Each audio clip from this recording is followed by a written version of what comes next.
Okay, you guys can hear me. A question, guys, since I know most of you guys are gonna be doing your own stuff behind the scenes. Hopefully this freaking mic is good. I've kind of moved it, so I don't know if it's capturing my voice right.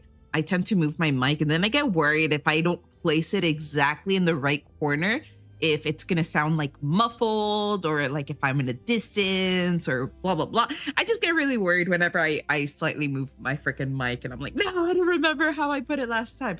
Okay, so my voice should be working. The game's volume should volume should be working. Hello everybody, welcome. Hopefully all of you guys are doing well. I do apologize for starting stream like very late. Some frames may guys, remember, some frames may drop on either YouTube or Twitch, one or the other, or both of them might start lagging here and there. But yeah, it just happens, guys. It's just telling you guys that my Wi-Fi sucks and supporting both platforms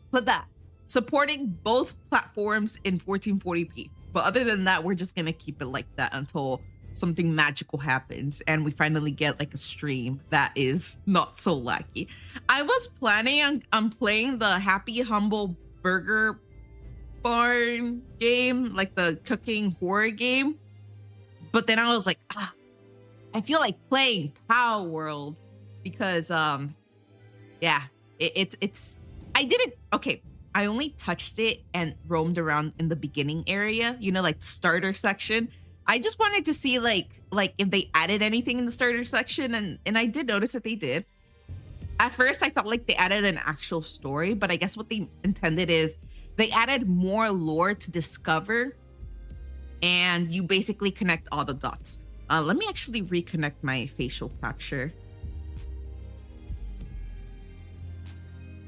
That way my model actually faces like the screen that I'm looking at. Yeah, hopefully all of you guys are doing wonderful, having a wonderful day. It's 9:54 p.m. I started stream late. A lot of things have happened. I did want to play Palworld. Damn, my room is getting really hot. I didn't know the PC is like yanking. Okay. Oh, damn, I'm all over the place. I brought a cold water bottle with me, but it's not like I can hug the water bottle 24/7. Let's see. What Pokemon is this? It's a new Pokemon. That's all I'm saying. It's like a new Pokemon. Nah. This is the game that everyone kept saying, like, Pokemon with, okay, I was against Palworld back then because every time I kept hearing people say Pokemon with guns, Pokemon with guns, Pokemon with guns. It just didn't vibe with me. I was like, how are you gonna shoot all those cute little creatures? Obviously, as you guys can tell, I was super duper biased. I was like pro Pokemon, like, come on, like Palworld, I don't think it's gonna do so well. And someone got it for me as a gift and they were like, come on, just give it a shot. If it's a horrible game, it's a horrible game, but don't judge it before you try it. Play this game with me. And so I did. I played Palworld back then when I guess it released. I tried it and all I can say is that it grew on me. The early access grew on me. Was I still a big fan of the guns and stuff like that? Like just anything modern? No, I was still not a fan. It took me a long time to build my first gun and start pew-pewing pals because I wanted to do it in a traditional sense where I wanted to fight pals with pals, if that makes sense. So I wanted to try my best where I either melee hit them. It was only that I either melee hit them or use pals against pals. And then I realized how difficult it was to keep up with it. And I guess you can say I gave in to guns when itty bitty old me was up against a very powerful pal that just kept one-shotting me over and over and over and over again. And yeah, that's exactly when I gave in and freaking made myself a pistol. It took a long while for me to accept the concept of me getting a gun in freaking Palworld, but I did enjoy it. I still don't want to make a gun, but I've realized that it's essential. You will not survive Palworld if you don't find your go-to method of surviving. And I realized that me having a melee weapon and not being the best close range combat person there is, it was a horrible, horrible combo. Another thing I was gonna ask is, we're not gonna play this game with its normal settings. We're gonna go ahead and custom make a world. I'm gonna leave it open, like multiplayer with any console people willing to join. Sadly, guys, based on the settings, and they did say that it's up to my PC if it can handle everyone and my settings. The max amount of people that can join my little server, my little itty bitty PC is up to 3 more people, including me, which is 4. So me and 3 other people can be in the same server, and that's all I can do. And obviously, it did say that based on the settings I have, it can make my PC cry a lot more. First, I'll try it with the settings I give it. And then we can test it out and see if my stream magically ends out of nowhere because my PC exploded. We can test out if anybody wants to join. And this is, again, first come, first serve, because only 3 people can join. If my PC can handle you guys, it can handle the settings I give, and if it can handle me and streaming at 2 different platforms at the same time. My PC is like carrying the world on its back, and it's gonna get heavier and heavier the more I make it suffer. And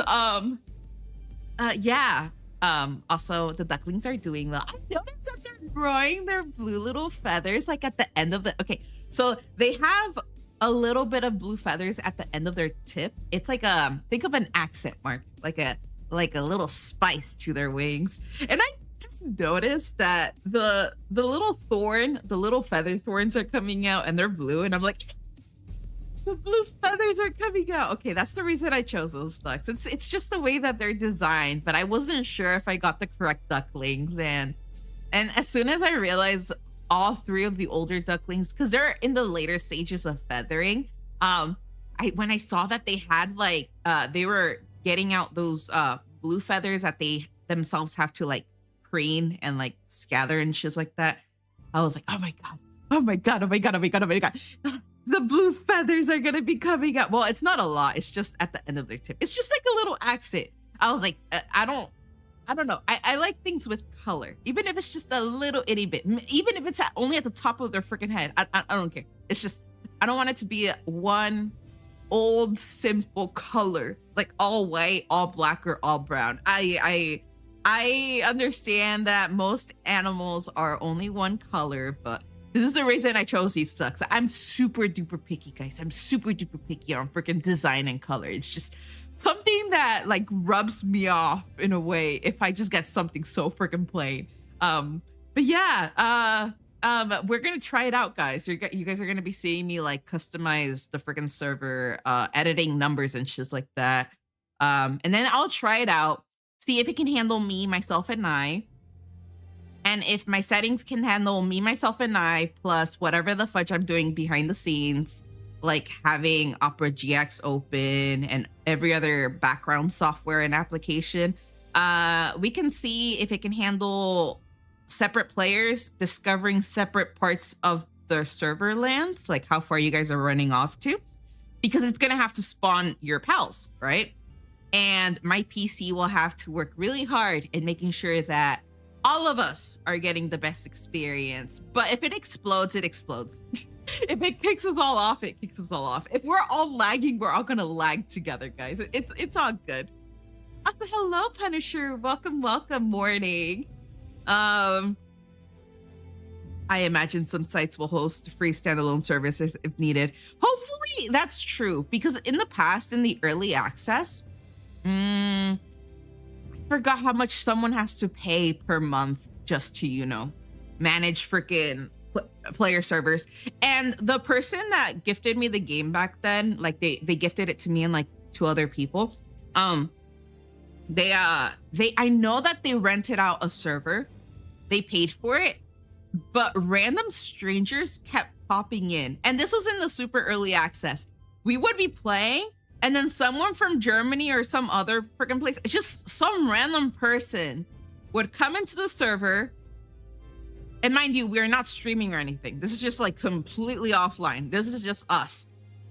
Some random person just joins speaking in a different language or just saying like, what's up guys? And we're looking and we're like, I was like, isn't this like a paid private server? And they're like, yeah, it's supposed to be private. That allows a lot of people. And I don't know. It's just, we were having our own issues back then. And me, myself, and I don't know. I really enjoy this. And there's a high chance I'll be playing on and off on like behind the scenes. If I don't continue streaming this because I have to keep up with other games, it's gonna be one of those games that a lot of people have it's one of those behind the scenes games. Something you play on your own without stressing out about a presentation and keeping up like energy in the crowd. It's just you looking at the screen like there's nothing else that exists and you're fully drained, not smiling or anything. It's just hyper focused. I don't know, watching TikToks on your phone as your freaking character is like grinding meals or whatever. That's another thing I added on my settings. Instead of holding, it just toggles like it's a one-time thing. When I came back to this game, I completely forgot that if I stopped holding onto a freaking button, it's gonna stop. And I was in the middle of like cooking a lot of berries, and I was like, fudge. How do I make it into a function where I click it once and it's gonna stay like that until like I move around or whatever? Obviously, I was watching a few TikToks and shit like that, and it kind of reminded me that I was on settings. So my short little brain kept forgetting that everything's in the settings section.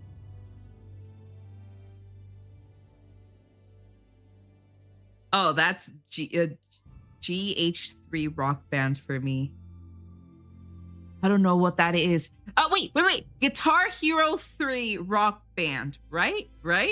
I've never played Guitar Hero. Okay. I've never played Guitar Hero, but I have seen and heard of it as I was growing up, but I've never touched it at all, guys. Growing up, I will see like other people doing it, maybe a few cousins and like random strangers, but I've never touched or experienced anything Guitar Hero related. I think the other thing I remember next to Guitar Hero is that mat you place on the floor and you just start dancing.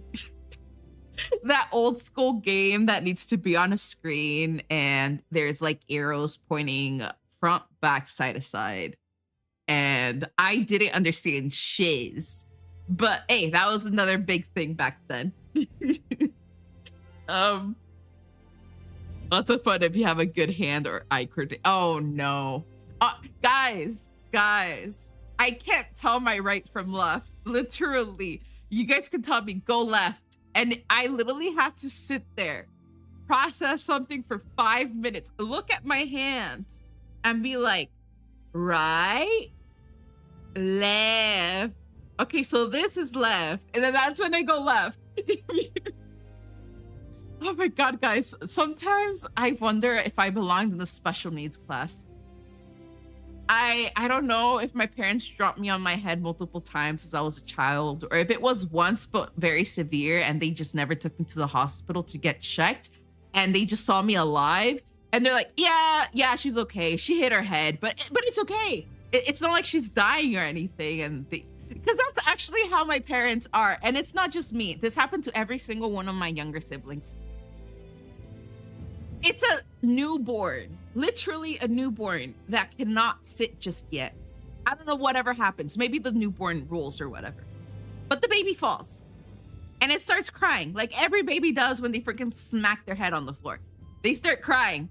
My parents grab them really quickly, pat their head, And they're like, oh, it's okay, it's okay. It's like there's nothing wrong with you. And they just make sure there's no bleeding or anything. Like, that's it. They just check for bleeding. And if there's no bleeding, they're like, okay, this baby's okay. And they just mind their life like that, like just like that. They don't check for internal injuries or nothing. It's just the baby's not externally bleeding. They're just crying. Pain happens. They're okay. And when I saw that they were doing that to my siblings, I was like, I wonder if they dropped me in the head. But I might have had an internal injury and they just never checked. I don't know. I sometimes really question the way my family kind of did things. And I told myself, if I grew out to be special, I'm not the main cause. I don't think I'm the main cause. I know I was a cause of my own decisions right after I started making decisions, like maybe at the age of 14. Maybe. But anything that happens right before 14, you know, where I'm literally a child that doesn't comprehend choices, accountability, and decisions, including like how to be human. Yeah, it makes me question.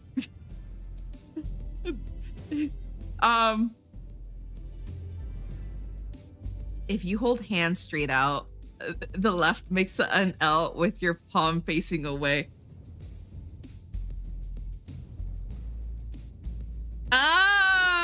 Wait. But I always show. I'm sorry. If you guys see me pausing, I'm literally looking at my hands. Okay, wait, you said with your palm facing away. Oh, that's true. But here's the thing. I look at my hands facing my palm. An L is the right side. And the one that becomes the inverse L becomes the left. It's just, it makes things complex, guys. I make things complex. Yeah. Bro, that's awful.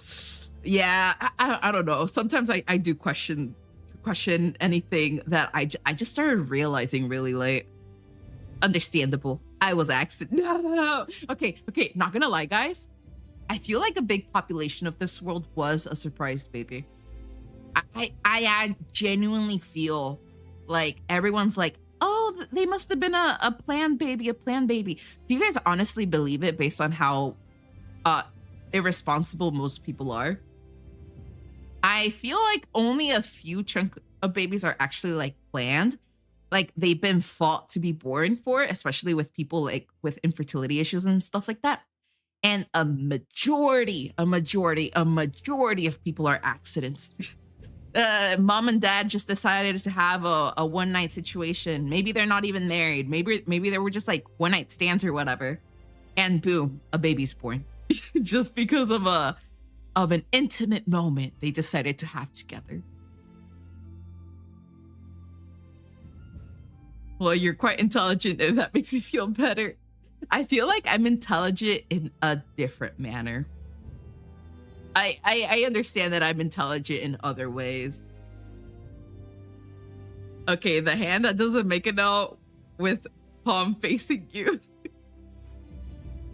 I wasn't surprised only because my mother wasn't to be medically able to. Oh, yeah, that explains it. It's when the doctors just keep telling you it's gonna be impossible for you to have kids. And you're like, F it. I'm just gonna live life. And boom, a surprise child just happens. Oh no, and this is the thing. When I tell doctors that I've been verified for PCOS and how I'm taking birth control, and I tell other people how I'm taking birth control just to control I was gonna say control my breeding, but it's not like I have to breed right now. To control my bleeding. It can be friends, it can be strangers, it can be anything. As soon as I mention PCOS and obviously birth control, they're like, you don't have to worry about birth control. Like if you ever plan on getting married or anything, like having kids, I'm pretty sure it's gonna be difficult for you to have kids anyway with like PCOS or anything like that. Even the doctors say that if I ever plan children in the future, It's going to be complex. It's going to be super complex because PCOS has history of infertility. And I don't know. I don't know. I tell myself, there's a lot of people, like there's a lot of friends, there's a lot of family that have a lot of PCOS signs. Like some of them are actually verified for PCOS and they have like 3 kids by now. It's true that some of them go through miscarriages or not being able to have a child, but at the end of the day, they will have their kids. They will pop them out. And I don't know. I feel like the best way of saying it is don't be surprised if you don't have a child because of PCOS, but yes, you're still able to get pregnant if you try. I feel like that's the best way of just saying you won't be able to have kids. It's just like, hey, it's going to take a few tries, but depending on how severe your PCOS is, there's a chance of kids. PCOS is a pain, so I've heard, to control bleeding, and yeah. Oh my god. Oh my god. Even more surprising was my sister being born 3 years late. Yeah. See, guys, if you would, you could, but that just depends on I'm gonna say the D&D die, right? You either get a 20 or you fell with a 1. You just gotta roll the die. You won't know. You may think that you understand your body, and it's true. You might understand some form or complexity to your body, but I feel like the body just surprises you. I don't know. It's just you roll the die and it's like, not today, not today. Oh, look at that. You're pregnant, or I don't know. You have a condition. It's just a surprise. Damn, I've been conversationing in this chatting screen for a long while. Bro, you should reconsider your friends. Yeah. Okay, it's not like they intended it to be bad, but based on people's understanding, PCOS makes it harder to have children, and everyone goes based on research, right? Like, well, the research says that so-and-so leads to infertility. And I understand people are just trying to be very logical, right? It's okay. People are going based on facts. Well, facts that is shared online or on paper. And personally, while it's true that it's on paper or online or in articles, I always believe the choice of surprise. I feel like being a surprise will always happen. There's a chance. It's never zero. It's like damn, I don't know how to word these words. It's like those memes saying damn, I just don't know how to word these things. Where your pet won't murder you, but that's never a never. Because there's always that 1 to 2% chance. And you hope that it doesn't happen. So yeah, it's just things are just very surprising in life. If you want to, you can. If you don't want to, you will have. Yeah. I know people say, I have choice of what my body does. No, you don't. You have multiple organs that all start gossiping to each other, playing the telephone game, and they all make their own choices without you, obviously, without your consent. It's just gonna happen. Even if the chances are equal to the 52 factorial, it can still happen. Yeah, but their comments gave me the I don't want kids vibes. Well, you're not wrong. You're not wrong. I do have a portion of people that want to be kid-free. And it's not because they attended in a bad way. It's because things happen in life where they just don't feel like they're the right people to have kids. And that's why they just don't want it. But they're not against me having any or anybody else. No. It's something about them.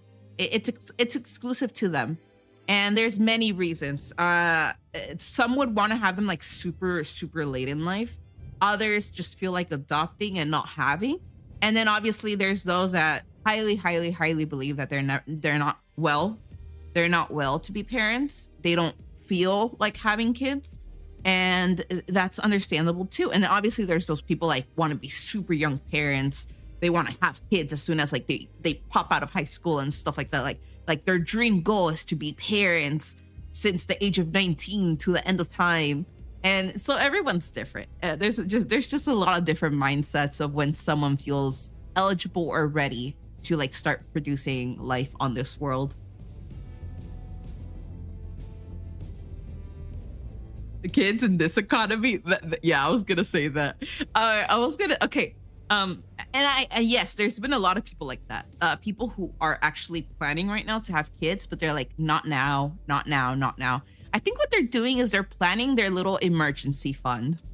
They know that it's never gonna be the perfect time, but just for safety, they want to plan an emergency fund because it's really, really, really, really not a good time financially to have like kids in this economy.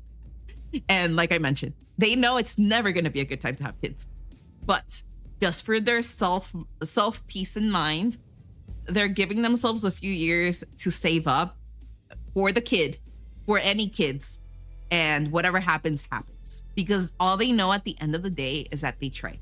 They tried their best to be slightly financially responsible for when life comes into this world. I flat out refuse to have kids. I personally think I'd be cruel to risk the chance of passing my medical issues. Yeah, that's also another situation that I've heard, and it's understandable. A lot of people have their own way of expressing, why they will or will not commit to that type of decision. Remember, guys, having kids is bringing life to this world. And when you're not here, they're still here. When you're not here to help them, they're still here struggling. And it's best when you're there trying to support them. But knowing that they're going to be going through your own medical struggles, or that you can't financially be there for them, or just support them along the way as long as you can until the day you can't be here, it becomes harder. And in a way, it's like some people like to describe it. It's selfish for people to just pump out kids and not give a crap about them, right? And that's true. You kind of have to think about it, that you're bringing more souls into this world. And how would you like it if you just got pumped out and treated the way you were, basically? Obviously, a lot of people are traumatized in their own way right now. And so some people really like to think about it. Others just follow what their parents did and just keep pumping out kids. Don't forget the ones who want kids and can't. Yes. Okay, that's my sister right now. Okay, she doesn't want to have kids like right now, but she does want to be a mom in the future. And like she said, if she can't find a partner, right? If she can't find the partner she can't have kids with, it's not like she can wait, right? Imagine waiting and waiting for like a person to like accept you for you and start a family and everything. Cause there's people willing to have families and like stuff like that. It's just they haven't found their person. And my sister said, if it comes to a point she's literally turning old and she hasn't found anyone, she's just gonna adopt. She will willfully become a single mother, adopt her kids, and just be a mom all by herself. Because like she said, she tried. And if things don't turn out to be like, like finding the partner portion doesn't work out, she's just gonna do it all on her own. I want children, and I had a potential wife, but I don't have a job. Oh, that's understandable too. See, guys, life just throws a lot of challenges out there for a lot of people. And a lot of people would like willingly like make the choice right there and then. But then other stuff happens and it just destroys people's plans. I would love a family, but I can't imagine being the cause of that much pain. Yeah, that's another thing that lurks in people's brains too. Hopefully, and I know it's freaking capitalism is just gonna like grab a hold of it. You know where they said that they're trying to engineer modified genes? Like they're gonna grab your egg cells or whatever. Basically, they're gonna modify the parents' genes, right? That they're gonna try to grab the healthiest, the healthiest egg or sperm that you have, remove any of the bad stuff like cancer, tumors, or whatever the fuck is gonna happen that is genetically possible with your own family, just to increase the odds of the child being born without them.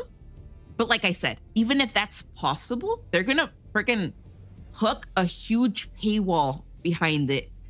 They're gonna be like, oh, you want healthy babies without any of your genetical curses, you know, like let's say medical issues that just happens from child to parent to child and stuff like that. It's gonna be like, yeah, that's gonna be like, I don't know, $10,000 for just one child. I don't know. It's just it's sad. A lot of people, like I mentioned, would have kids, and they'll do anything to make them be born healthy without troubles and stuff like that. Perhaps adoption, you would do a favor to the world. You can, if you have the money to do it. Eggs can be frozen for certain. Also, keep in mind, guys, adoption agencies, depending on where you're getting them from, oh my God, there's super strict requirements, and you gotta shove a ton of money just to adopt a kid. And I guess the younger the kid, the more expensive they get. And I think the cheaper ones are just people on their late teens. But like I mentioned, if depending on how healthy the adopted kid is, or how young the adopted kid is, just anything, I just freaking realized, depending on the damn agency controlling the kid, they put huge prices behind the damn child, depending on genetics, health, age, everything. You can if you have the money to do it. Crushes, yeah, with Chris PR. Clustered regularly interspaced short pellet. Oh, that's a long word though.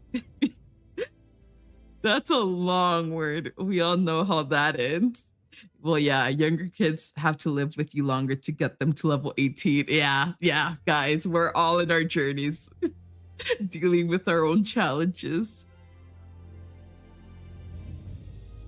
Bro, adoption costs for that, I could create. That's why a lot of, okay, it's see how everything's behind the damn paywall.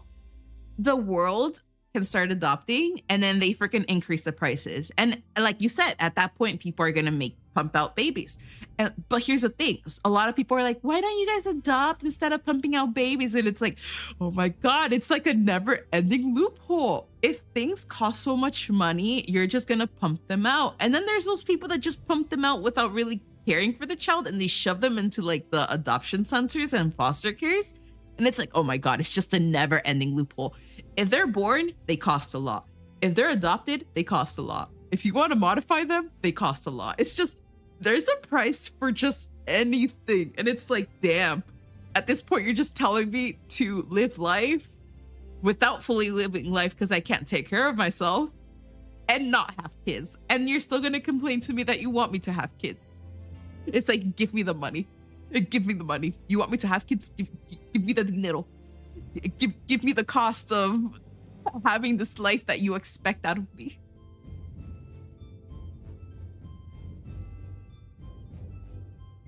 That's not long.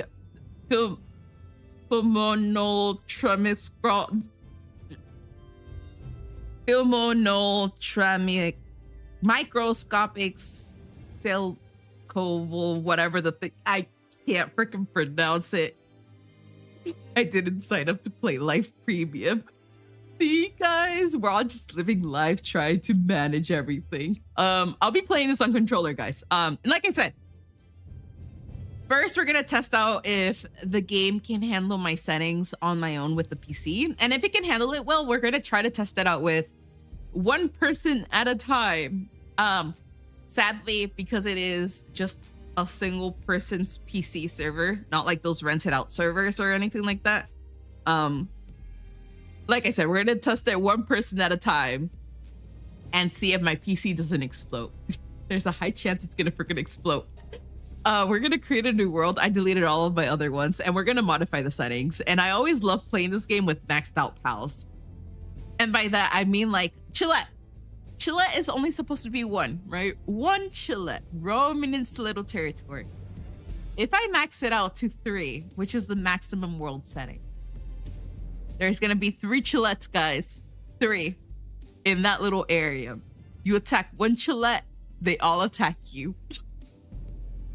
So I'm just gonna call it Cavalium. Well, the initials of Cavalium. Lung cancer caused by volcanic silicon. Oh, damn. I like biological and adoptive children. I did tell myself that in the when I was in high school, I was planning it. I was like, I wanna have one child, adopt the second, and then have my remaining children. And the reason I told myself I wanted to adopt is I told myself I want to make sure I enter someone's life, like a child that didn't choose to be born, obviously, and make their life better. They have different DNA, different genetics, different bloodline, everything, right? But the one thing I can do is make their life better. They're gonna start their own journey with the support of someone else. Because I just completely feel bad that imagine this child just gets put in that situation for whatever reasons, and they can't start off their life well. And I don't know. I was thinking about it back in high school, and I was like, I would like to know that I changed the bloodline of someone in a positive way. I want to give them the support, the finances. I want to try my best to be there for them so that they can be that one person in their entire bloodline that tries to be better, if that makes sense. I don't want them to have like bad influences or anything like that, or to go downhill. It's just I'll try my best to make them be someone better. Obviously next to my actual kids, if I have any, they will all be treated the same. No, nothing about, preferring my biological kids or anything like that. It's just everyone needs to prove that they want to be a better person.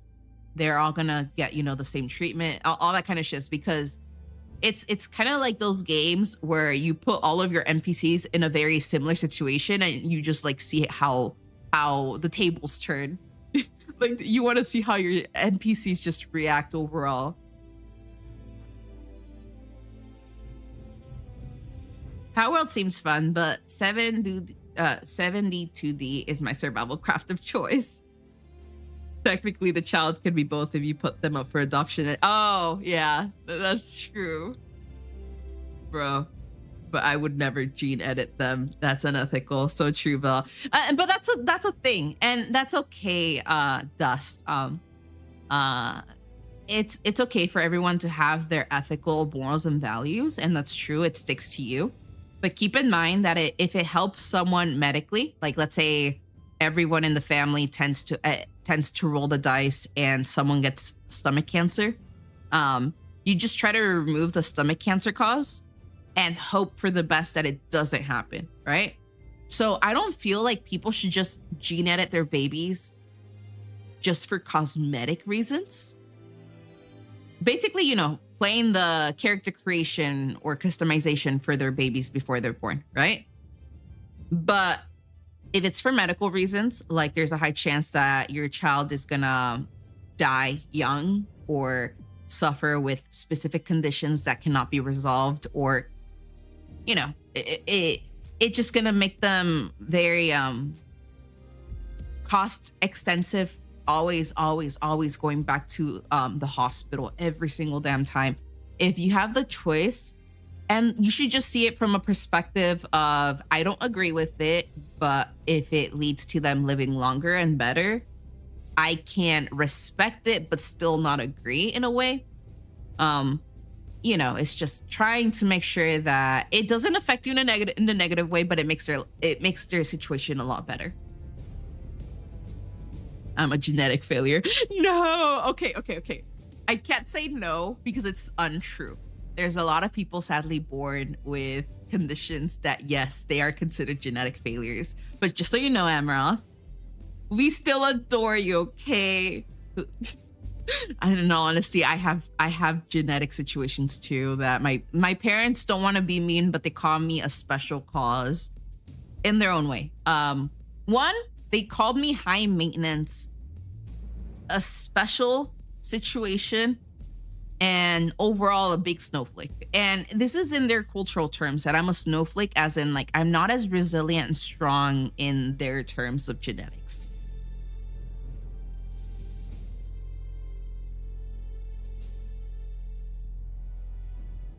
only if this technology is fully democratized and proven safe. Yeah, I understand. It's basically proven that it's that it's not going to cause harm. It's only used for official settings, like we all said.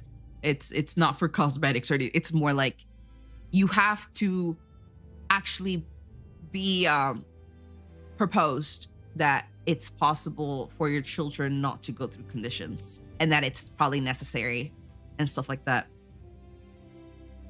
It's okay, guys. No one is perfect. Yeah, multiplayer is going to be on. Wait, did I just... Wait. KVLM. Confirm. Wait. Oh, okay. It confirmed it. On crossplays on. I'm going to customize the thing. I like my night and daytimes to be super long, like super duper long. So this entire stream might last all day, guys. We're not going to see any night pals. I think I tested it out last time. I think I played for 3 hours before nighttime hit. Not even hit. It was about to hit. Nighttime was about to hit. And I was like, damn, that's a long time. I'm going to make it save every minute or so. Normal XP or do we double XP, guys? Let's just leave XP normal. PAL capture rate, we're gonna leave it normal. PAL appearance rate, I want to try it out on the max, guys. I really do want to try it on the max. I want you guys to see how heavy intensive it is. Damage from PAL's multiplier, we're gonna leave it normal. PAL hunger, normal. We're gonna leave all of this normal. Normal. Damage to structure multiplier, no. Low damage, structure deterioration rate, normal. Actually, no, we're gonna leave this at damage to structure, no. Because what if pals are attacking it and all of your hard work just gets destroyed? We're gonna leave that low because I'm pretty sure it's gonna be better that way. Unless I need to change it.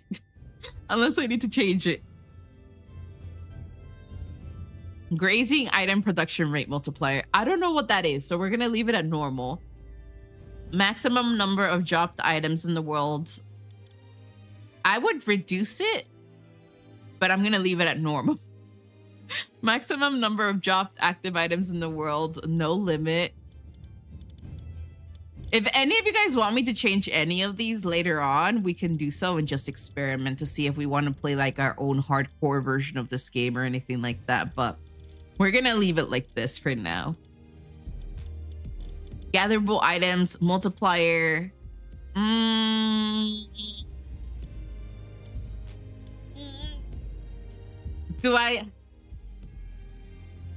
If I hit a tree, do I want double what it gives me? That's the question.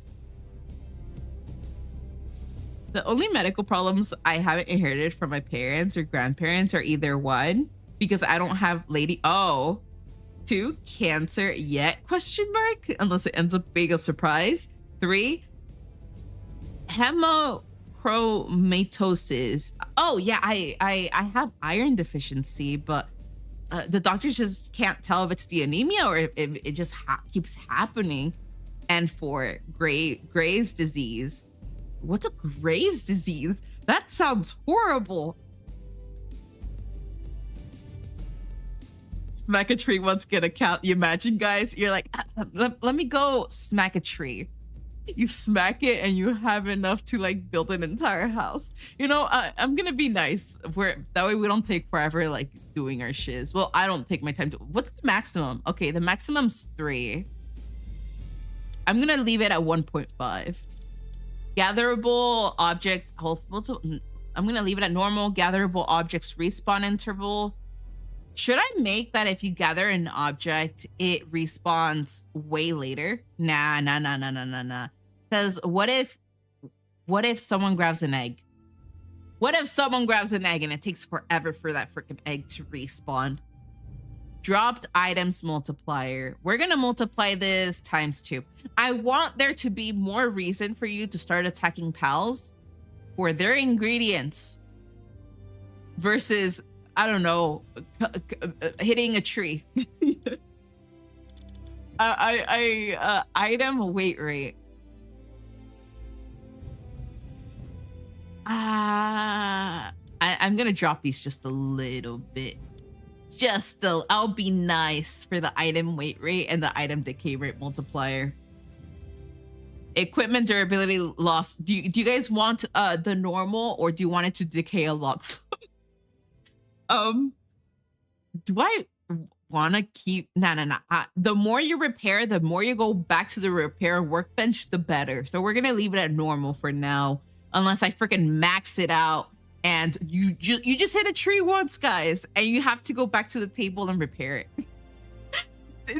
I don't even know. Okay, it's just meteorite supply drop intervals. We're gonna drop this down to 45.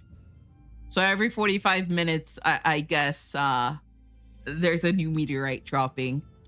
We're gonna leave it at normal for egg incubation because I heard that there's a PAL. There's a PAL in this game that helps with how fast eggs break, and I want to test it out for now. I usually always have it at 0, but because they introduced that PAL that helps with hatching times, I want to give it to have a purpose, and I'm just gonna leave it normal. We will have raid events. We will have predator PALs, even though I don't know what that means. Death penalty. You drop all items.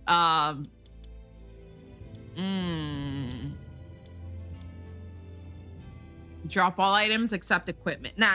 For now, I'm gonna be nice, and we're not gonna drop anything. I'm gonna drop this to like 6. And that, you know what? No. Everyone's gonna be by themselves. Everyone's gonna be by themselves, guys. Maximum number of bases for each guild. I'll give you guys one more. Maximum number of work pals at base. I'm gonna break my game. 20. Maximum number of structures per base. I don't know what this is, but we're gonna do it no limit. I think this is how big your base can be. Random PAL mode. This setting cannot be changed after creating the world. We're not gonna randomize it. I want to see where the PALs are gonna end up for now. We will enable fast travel. We're not gonna restrict it to bases only. Damn. Okay, I wanted to try these. Permanent loss of progress upon player's death cannot be changed once the game has started, or PALs who die will permanently be lost, cannot be changed once the game has started.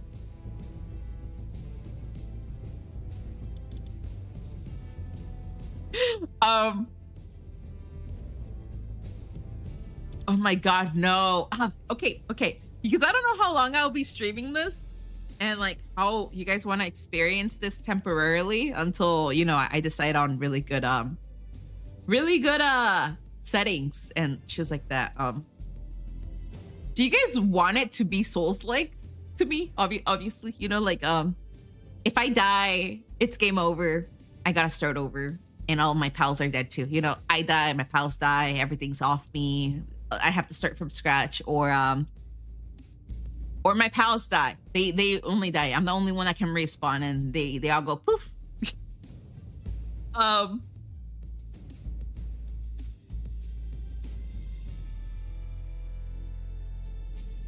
Too much iron and not enough. Oh, the thyroid. So glad the arc scroll goes to 3, but there's a box to enter your own value.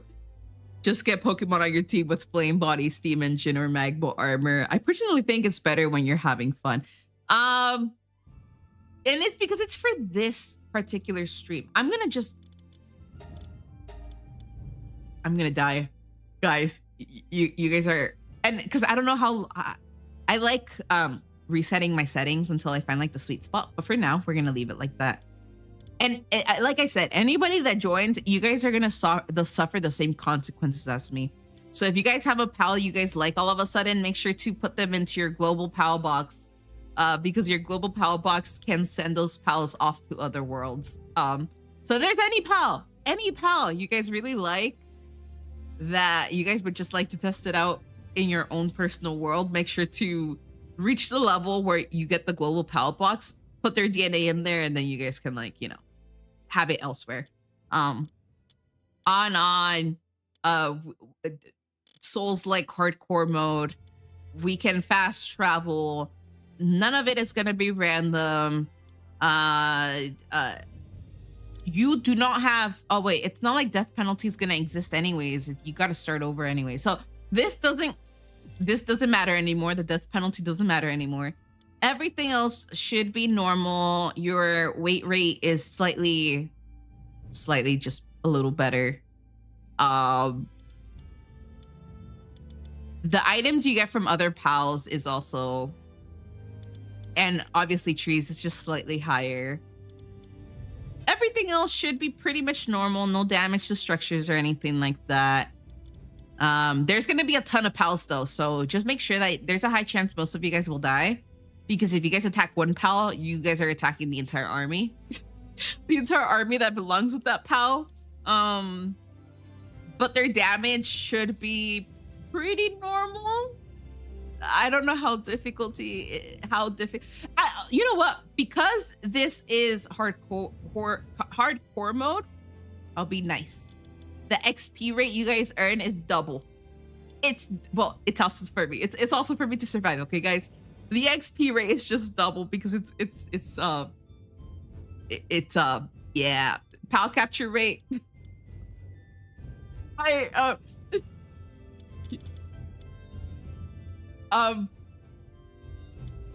do I feel like I'm cheating right now? Because I already know that there's a high chance I'll be attacking an army of pals and I'm gonna die and lose all of my progress. So why not double the XP and capture rate? And there's gonna be a ton of them. Oh fudge. Obviously my day is gonna be a lot longer. Let's just try this random thing. Also, as soon as I start it, the only ones I won't be able to change is no randomization. This is the only setting we won't be able to change as soon as the world is created. The hardcore mode for player's death and hardcore mode for when pals die. All of these will not be changed as soon as the world starts, but everything else I should be able to just manually change here and there to just test it out. Damn, it's getting hot in here. Let me take a sip of water. Guys, I have no excuse. My XP is slightly okay. It's not like I just hit a pal once and I'm like magically like level 5 or 10. But XP is slightly higher just in case anybody dies, just slightly, unless you guys want me to increase the XP to 2.5 just to be slightly nicer. Pal rate captures should be again maxed out. You guys have a greater chance, and if you guys keep failing, it's a skill issue. It's a skill issue. I have those skill issues. It happened when I've made worlds in the past, guys, and I freaking had it maxed out. There's pals that don't want to enter my damn ball, and I don't understand why. On all of this is on. Okay. And we're gonna see how many pals spawn and if my PC doesn't die. We're first gonna check if the PC doesn't die. Finish setting up the world and start the game. Yes.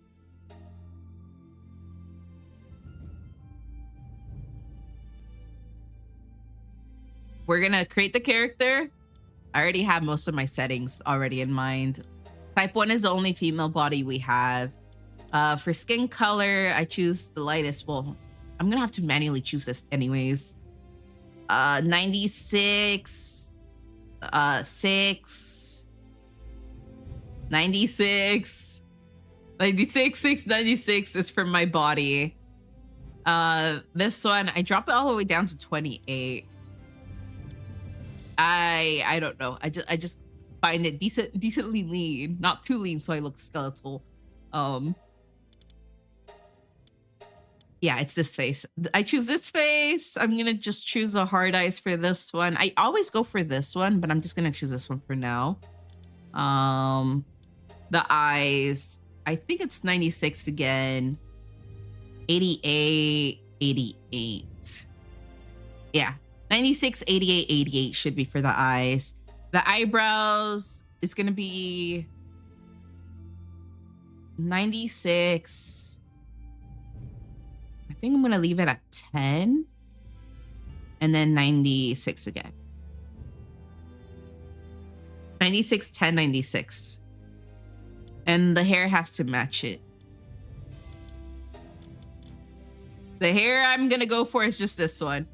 I did test out the rest of the hairstyles and I'm still not a fan. I just like this one. It's the only one that freaking fits the facial situation that I chose. Because I can't modify the eyes and nose and everything by itself. So I just chose this hairstyle. 96, 10, 96. Yep. 96, 10, 96. That's for that one. The voice, I choose voice 3. Because this one's deeper. More mature. More realistic. This one's too high-pitched, too cutesy. And voice 3 is the only one that's like right at the middle. Damn. Oh, wait, that's for the voice. Yeah. So this is the character we're just gonna go with and see how things go. We're gonna start the game.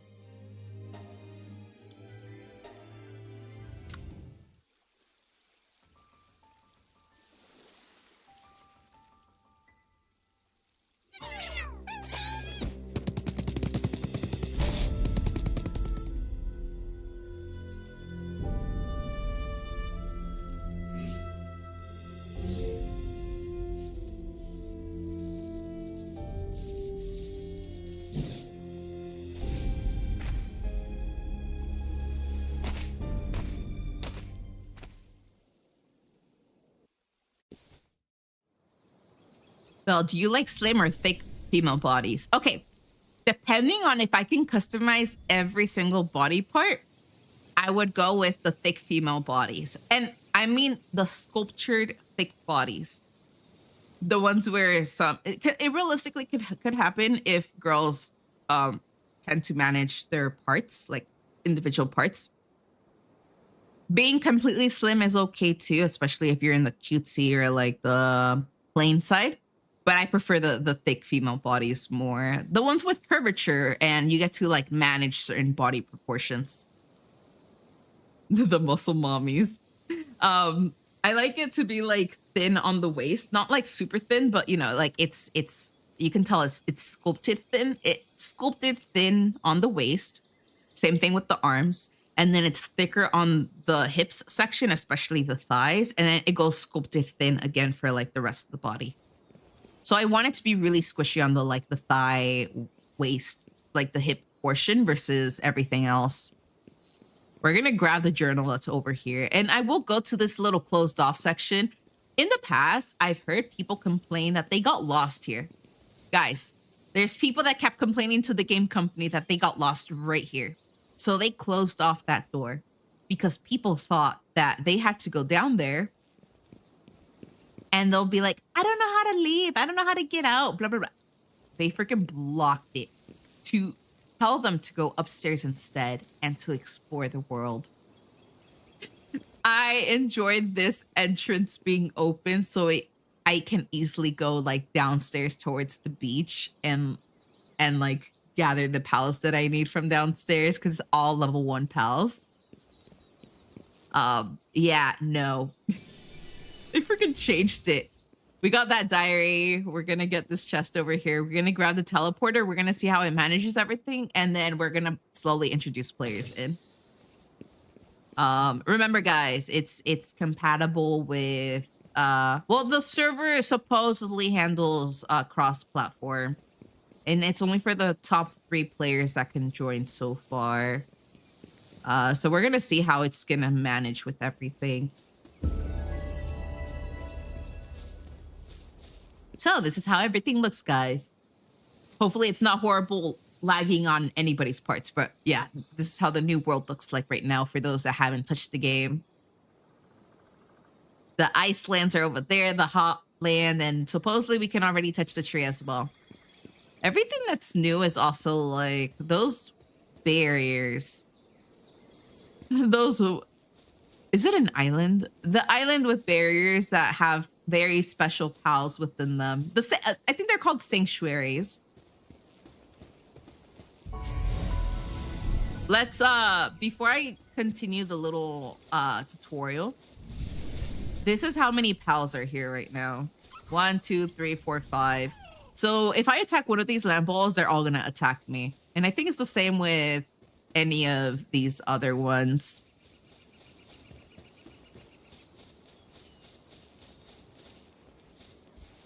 Let me try to get to a place where you guys can see most of the pals.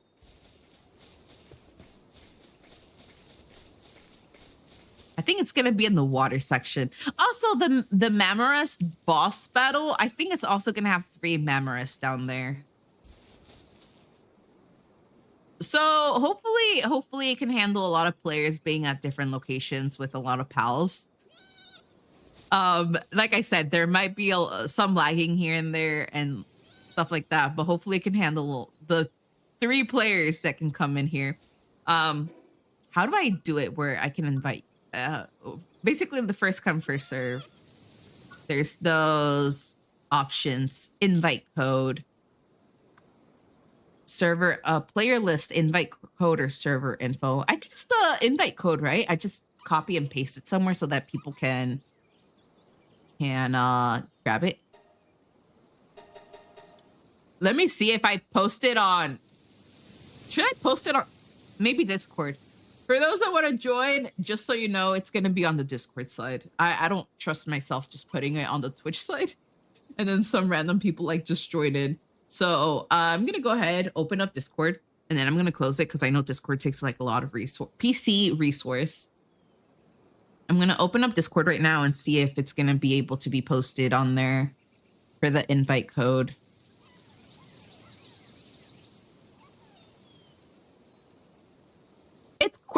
It's cross plays on, multiplayer's on.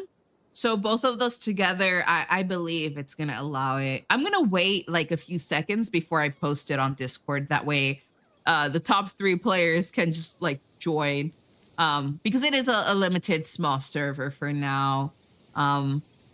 If more people do want to join, I'll see if I can invest at least 1 month on a server for like the games. If people want to play together, basically, I'll invest on 1 month, see how it goes. And if people want time to like save their pals or anything like that so that they can transfer it, I'll make sure to like give you guys a heads up so that you guys can make sure to like save everything before the server closes. So if anybody else is interested and it's more than the 3 player capacity, just make sure to tell me, and I'm pretty sure I can find something that can at least have like 10 players inside in total.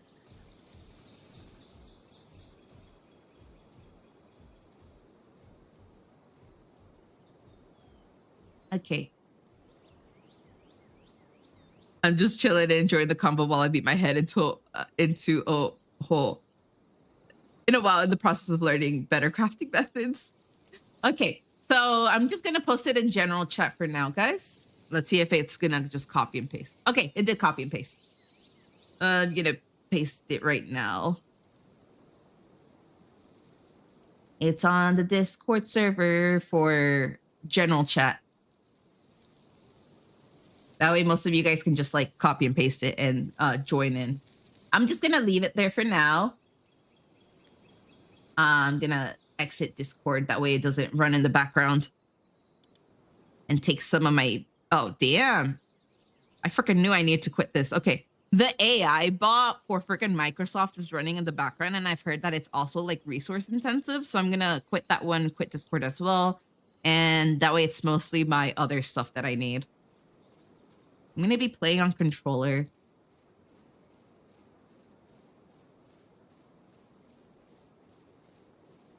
I was recapturing face, guys.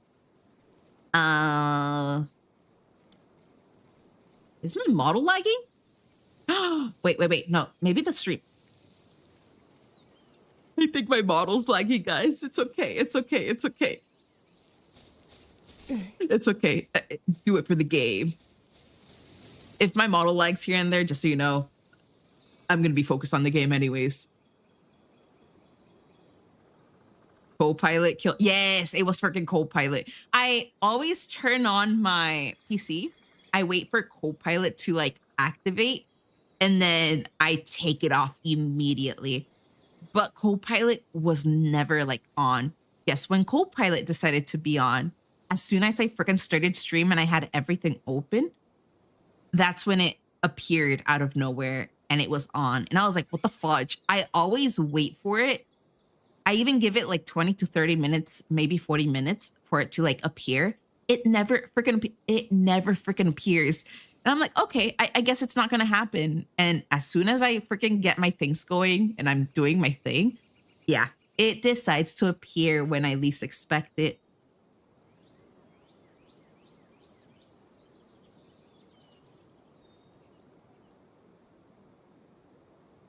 I ripped Copilot out of my PC with surgical precision. It's telling me version of the game is outdated. Nah, wait. My version of the game or y'all's version of the game? 1, 2, 3, 4, 5. Wait, 1, 2, 3, 4, 5. And I know that 6-1 is freaking tagging along too. I think the best thing I can do right now is just mine resources before I start catching pals, because I don't want to risk it.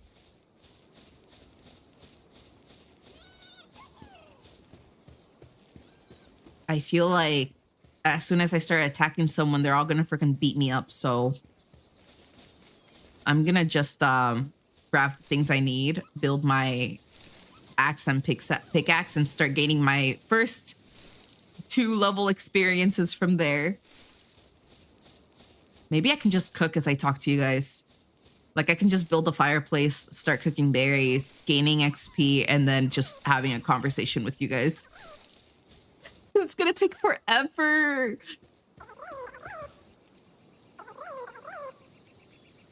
I was like, hello, Rosie. Welcome. Your version, I think, because I just downloaded my game. My game, wait. My game has been, wait. Let me check my Steam right now.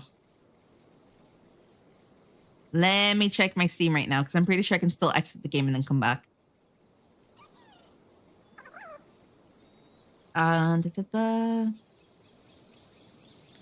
Library.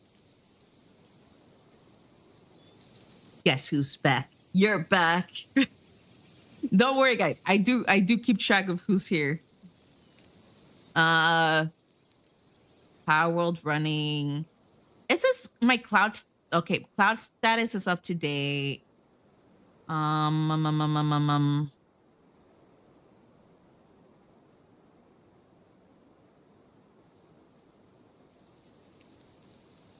Yeah, I've only seen people play it. How the fudge? Let me go to manage properties updates. It says my installed content updated July 9th, 2026 at 10:07 p.m. Because I did update everything when like the new thing happened. Well, I just came back from the hospital, so I just came in. You were at the hospital? May I ask for if it was an important situation? Same difference. Do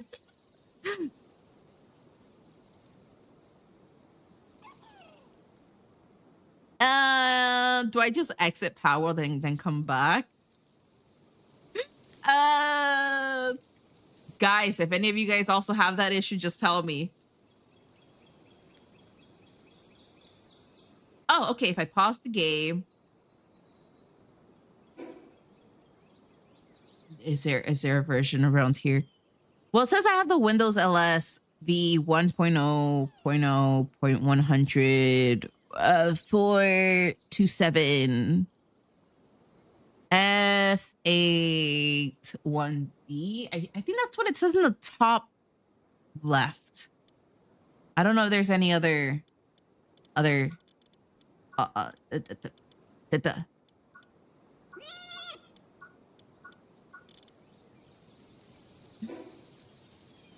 Is that the only settings I have? Server info. No, it's not that one. It's just in that little itty bitty top corner. Actually, let me move it to where we can see it. Window LS. Oh fudge! I freaking moved it. Window LS V1.0.0 point 100 427.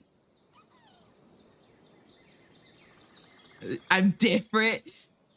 Wait, it where am I freaking playing this game again? Wait, so it's not compatible. Wait. Let me see if I can do something about this. Let me exit for now, guys. The game, don't worry. It's gonna still work in the background. As soon as the only thing I'm gonna have to change is go to like VTube Studio. Bye server that has been on for like a few minutes. I'm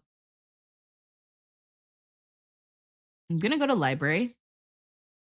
I'm gonna go to Palworld. It only tells me to click play at the moment. Properties. Updates. Installed files. Game versions. I have the default public version at the moment.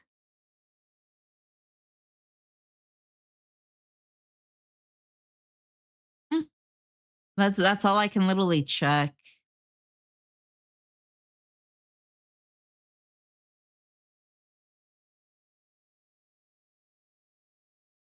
Let me see what's gonna happen if I click play from Steam. Okay, so I have two versions: play Palworld or play Palworld DirectX 12.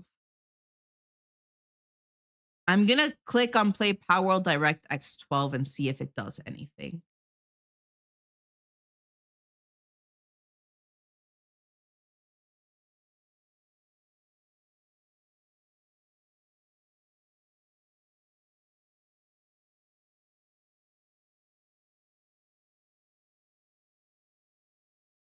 Let me go to turn this one off. Actually, I'm just not gonna get the colors from the game. That way I don't have to like deal with it later on, just in case I do exit out of it. We're gonna go here. We're gonna start game. Oh, it does mark it as hardcore. We're gonna start this game, guys. And I'm gonna see if the code still stays the same.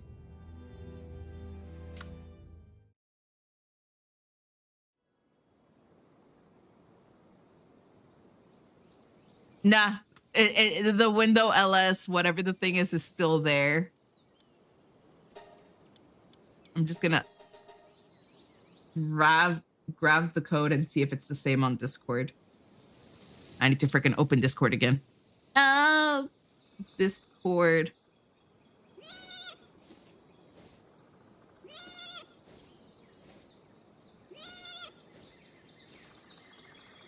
I'll text it to you because...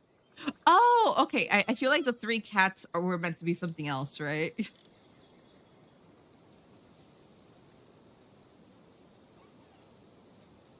Let me see if it's the same. Oh, no. Different code. Different code. I'll do this one. I'll delete the last one.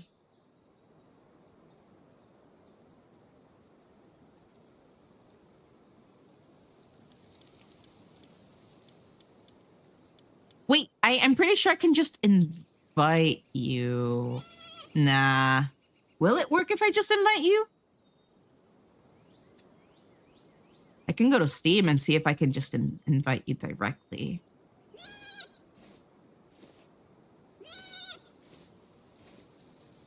Oh, nope.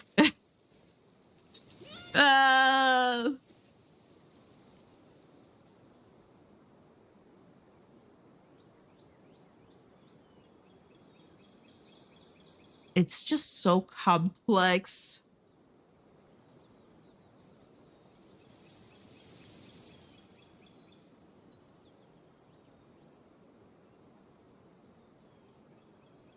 No, why is it saying outdated? I'll try to figure out what it means for other people, unless it's just a thing that's currently happening for right now. Again, guys, if anybody wants to join, please test it out yourselves as well. If it says outdated, then I guess it's, I actually don't know if it's like a different regions kind of situation happening right now.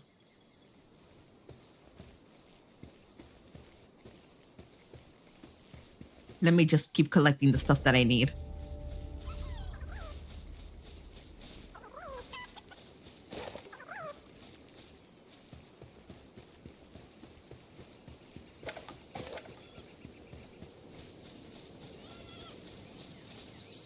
That's a lot of lamp balls. 1, 2, 3, 1, 2, 3, 1, 2, 3, 4, and then.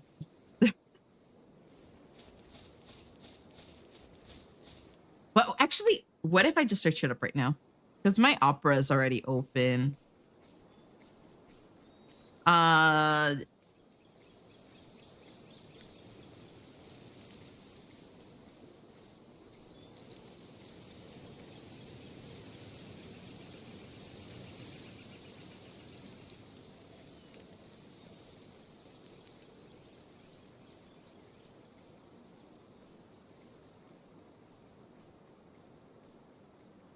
Oh, Palworld displays an outdated message from multiplayer because your game version does not match the version of the server or the host's game. To play together, all players and the server host must be running the exact same game patch. You can resolve this error with the following steps depending on your platform. Steam, close the game, let your client update, or verify the game. I'm going to verify the game files. Right-click Palworld in your library, select Properties, Installed Files, and click the Verify Integrity. Yeah, I'm just going to verify the files. That's for Steam. And then there's one for Xbox PC Game Pass. Force an update by going to the Xbox App Console, selecting Palworld, navigating to the Manage menu, and checking for updates. And then there's one for dedicated servers, but I don't have one. If you're playing on a dedicated server, the server host must manually update the server files to the latest patch version. Okay, so I'm just gonna verify the files and see if that's gonna work for anyone. Yeah, I'm gonna do that. And all of you guys also try to do the same if you guys are playing from somewhere else, just in case. So all I have to do is just get out of this and just, I guess, verify the integrity of the files. And I'm gonna have to put a new code anyways, so I'm gonna leave the Discord open for a while. We're gonna leave the game again. I'm gonna go to Steam. Library. Go to properties for this one. That way, hopefully none of you guys also have the same issues. Verify integrity of game files.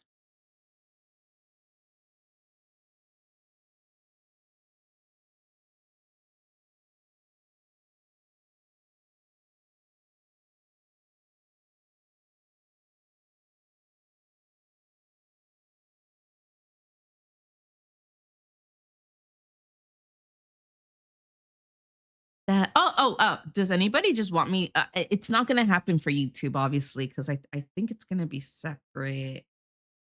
Yeah, it's going to be separate audio. I can remove the background music of Palworld and I can just leave on like random YouTube music behind the scenes.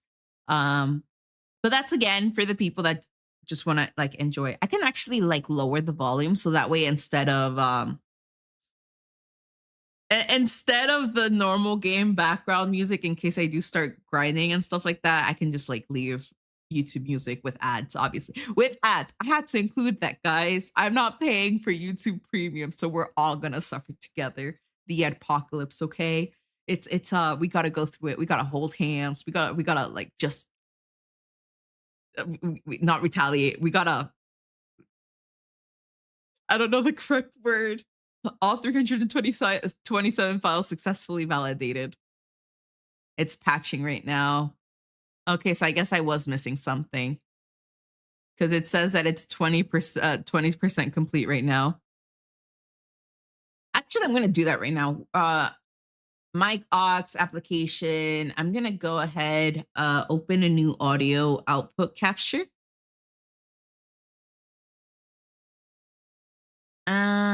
Is it an audio output capture? No, it's application audio capture. Add existing application audio, copyright music. Yeah, I'm gonna do the copyright music one. I'm gonna just leave it here. That way it's right there. And I'll just leave background music on. The only, again, guys, the only ones that can't listen to this are those on YouTube because you guys are in a different sound output right now. That because if I play music, even if it's only during the live stream and not during like the VOD or like the video that gets posted on YouTube, YouTube is very sensitive with that. Even if it's just a live stream, it's like, no, there's something wrong with your video, and I'm like, nah. So YouTube is just gonna get the ambient sound, no background, nothing. It's just pure ambience, listening to air, grass, and pals squeaking and gawking and doing other stuff. The music is only going to be on Twitch because I don't even know. It's slightly flexible, even though it still goes against like the TOS. Um, this is on. I'm gonna open YouTube separately somewhere. YouTube. I think I'm on a different account. No. Okay, it still has the music I usually listen to. Let me just find the one with like my playlist for art streams. And yes, it's gonna have ads, guys. Yes, the horribleness. Damn, I keep forgetting how to use YouTube on the PC because I mostly look at YouTube on my phone and the TV, and then the PC just stays there. Art music streams. Should I just like shuffle playlist?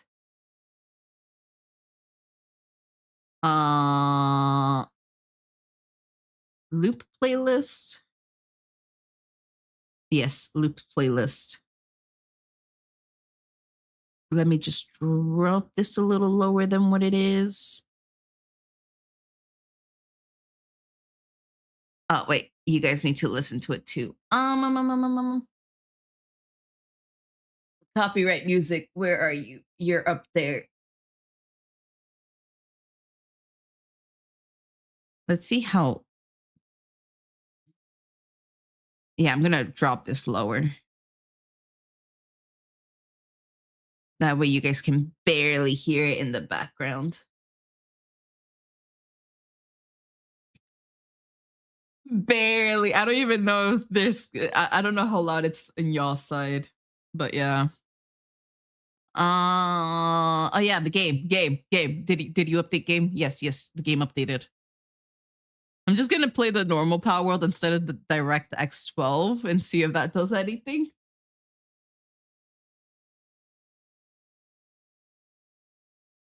And then obviously I'm gonna have to put the new code as soon as it's there. Let me delete this one that I already put.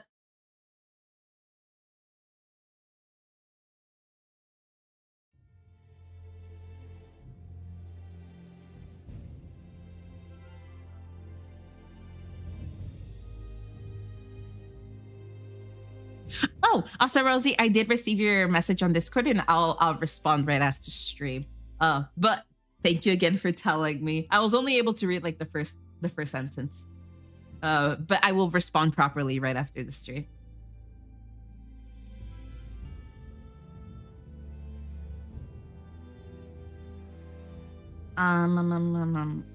Where was I again? This game, start game, hardcore, start game.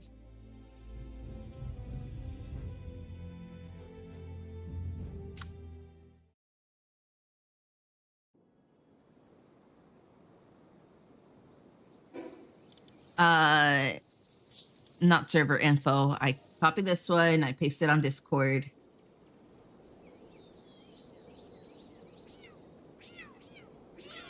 There, that's the new one. Hopefully it works. Hopefully it works, guys. All I hear is freaking meows in the background.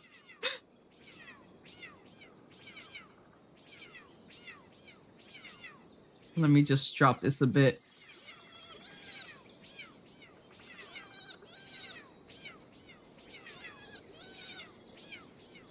I don't know what the fudge they're doing, but yeah. Let me get out of Discord right now just in case that's gonna cause issues.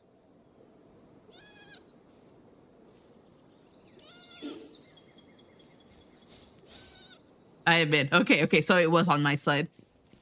I didn't even know verifying integrity files was like something I had to do. That was like a first. Next time I'll actually keep that in mind. Oh, fudge. I thought my freaking YouTube was about to throw an ad at me.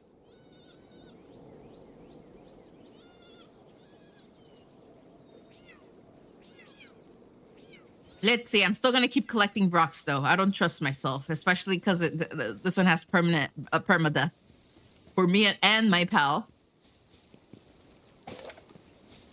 Let's talk to this person and see if they give us that extra XP that we need.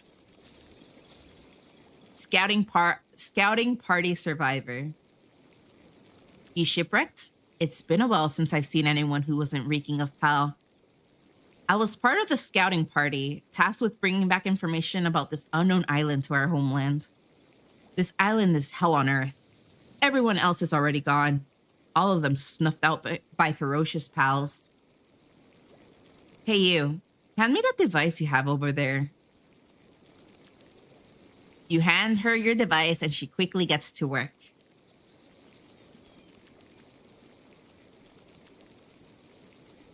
There, I've installed a survival guide for you. It's the fruits of our little blood, sweat, and tears. If it helps even one person, then, well, our sacrifices wouldn't have been for nothing. There are more than a few entries in there that are essential for survival here, so try to make good use of them while you can. Once you've got those sorted, let's see, there's a small settlement just short ways ahead. You should go there and see if they can help you. Be careful out there. And that's our first little thing, but I'm pretty sure we have to go through the little tutorial. Nighttime snack is peak. Chamomile tea bread. I made it. It's sweet bread. Oh, that's the first I've heard of chamomile tea bread. I am learning how to make bread. Let's just say I'm not perfect, but I'm earning the skill points. I'm earning the skill points to just make my own bread from home, guys. Especially because as an American, we buy everything from the friggin' store.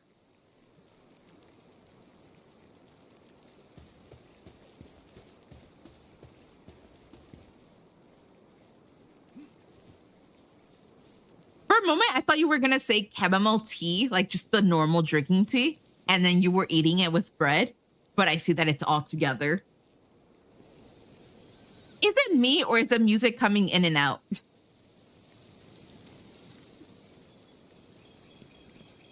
Hopefully it's not my Wi-Fi just crying out loud for help.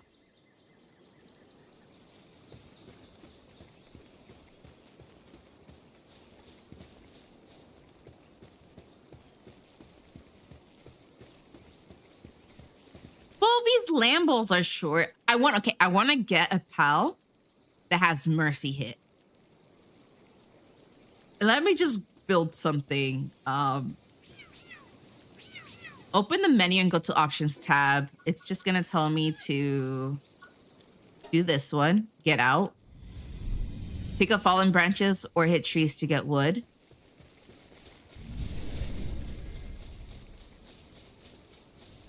So we're just gonna pick up anything. I think another one is also like picking up rocks. I don't think I've done that so far.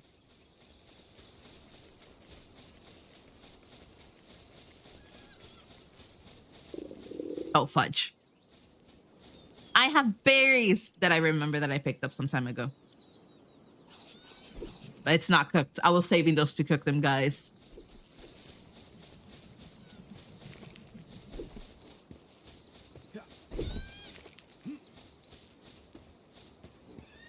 Oh, there's a stick right there.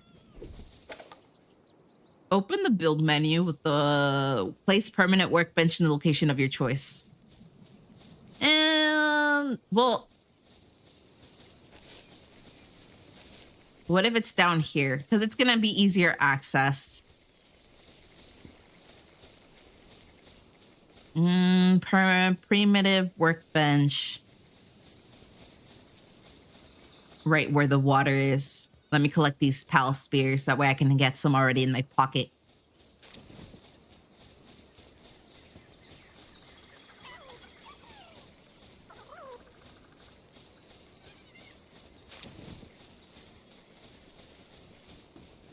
Also, these elephant ones were somewhere else, but I understand that they placed them somewhere.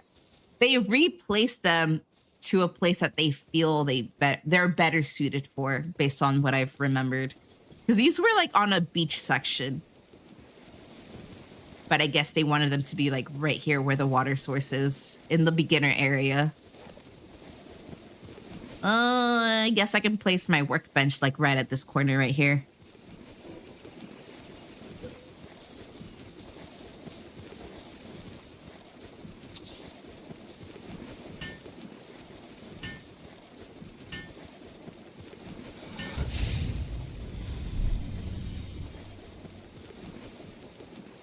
Don't worry, it's brewing. It's too hot, so I eat the bread. I see. So I was a little right that you're making tea to go with your bread. It's like, yeah, I just like eating. I like munching on things as I wait for my tea to get ready. I have extra, guys.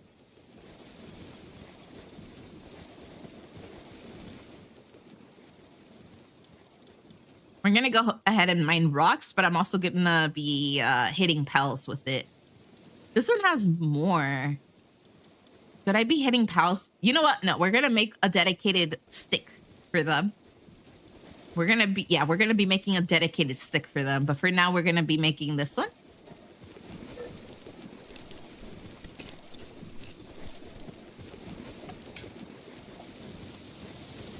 You're gonna be making the stone axe. Ah, fudge. Wrong button.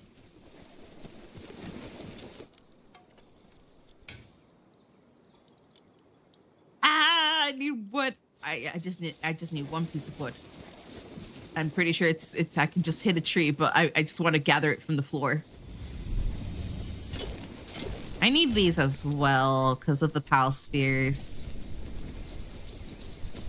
I think that's what I'm mostly going to be ending up doing. It's just cooking and doing this. Before I leave this beginner area, I want to be leaving like a level like 15 or something like that. Let me just grab that.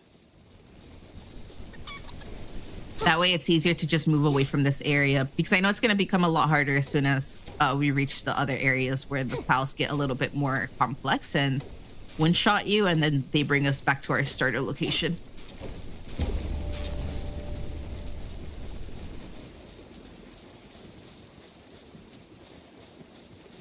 Super yummy. I think the only things I've learned how to make right now were I should have taken freaking pictures and showed you guys on Discord. I made chocolate chip muffins, but what I want to do next is I want to make chocolate chip muffins with stuffed Nutella inside. So I'm gonna do that next. I did make flan last time. I kind of failed because it was a little too creamy, and by creamy, as you guys can tell, if it's not stiff enough, it like deflates. If that makes sense, it slightly deflates. So next time, I'm gonna modify the amount of eggs and stuff I add into it so I can make it creamy but stiff. So it keeps its shape. It's not too creamy to the point it's gonna deflate and go down. But it's just smooth. It's like a smoother texture overall. After the flan and chocolate chip muffin, I'm gonna learn how to make banana bread. And next to the banana bread, I want to turn them into muffins too. But the muffins are gonna have the chocolate chips inside as well. So it's banana bread and banana muffins with chocolate chips. So those are my next tasks of like learning to make. The chocolate chip muffins came out really well. The flan was like the only one I had to like change and modify the ingredients a bit so I can retry it next time. And I do have ripe bananas that I've been waiting an entire week for them to turn brown so that I can start making freaking banana related products like the banana bread and the banana muffins and stuff like that. Went to get a snack. What I miss? You didn't miss anything other than me barely making my weapons and deciding on how to, hit pals and stuff like that. Can I get mine without chocolate? Pretty please. It's okay. I just don't add the chocolate stuff on. I'm pretty sure they taste good without the chocolate chips inside. Since you asked without chocolate, maybe other people are going to appreciate it as well. The reason I'm learning how to bake is because I do want to sell sweets. Like, obviously I have to follow the cottage food laws about specific products and stuff. But I told myself if I want some extra income and I can't eat a lot of sweets, so I take the sweet that I need to eat and then I sell the excessive amounts. I just found a nice sweet milk bread recipe and made sleepy milk and the tea leaves and honey. That sounds really nice though. I've been wanting to make milk bread as well. But then I'm just like, nah. I don't think I have everything I need for it. They should taste good without chocolate. Chocolate bad. Are you allergic to chocolate or you just don't like chocolate? I've met someone who's allergic to like a lot of things. She's allergic to a majority of fruits, peanuts, chocolate, vanilla. I was questioning like, damn, how many things can you be allergic to? But she was allergic to like a whole bunch of things. I know that she told me her life was a little difficult because she always has to pay attention to what like she buys and stuff like that. Can't stand the flavor. Oh, okay. So it's just your tongue telling you. It's just your taste buds telling you that they just don't agree with like how chocolate is. They're like, nah. You know what? Chocolate's beneath us.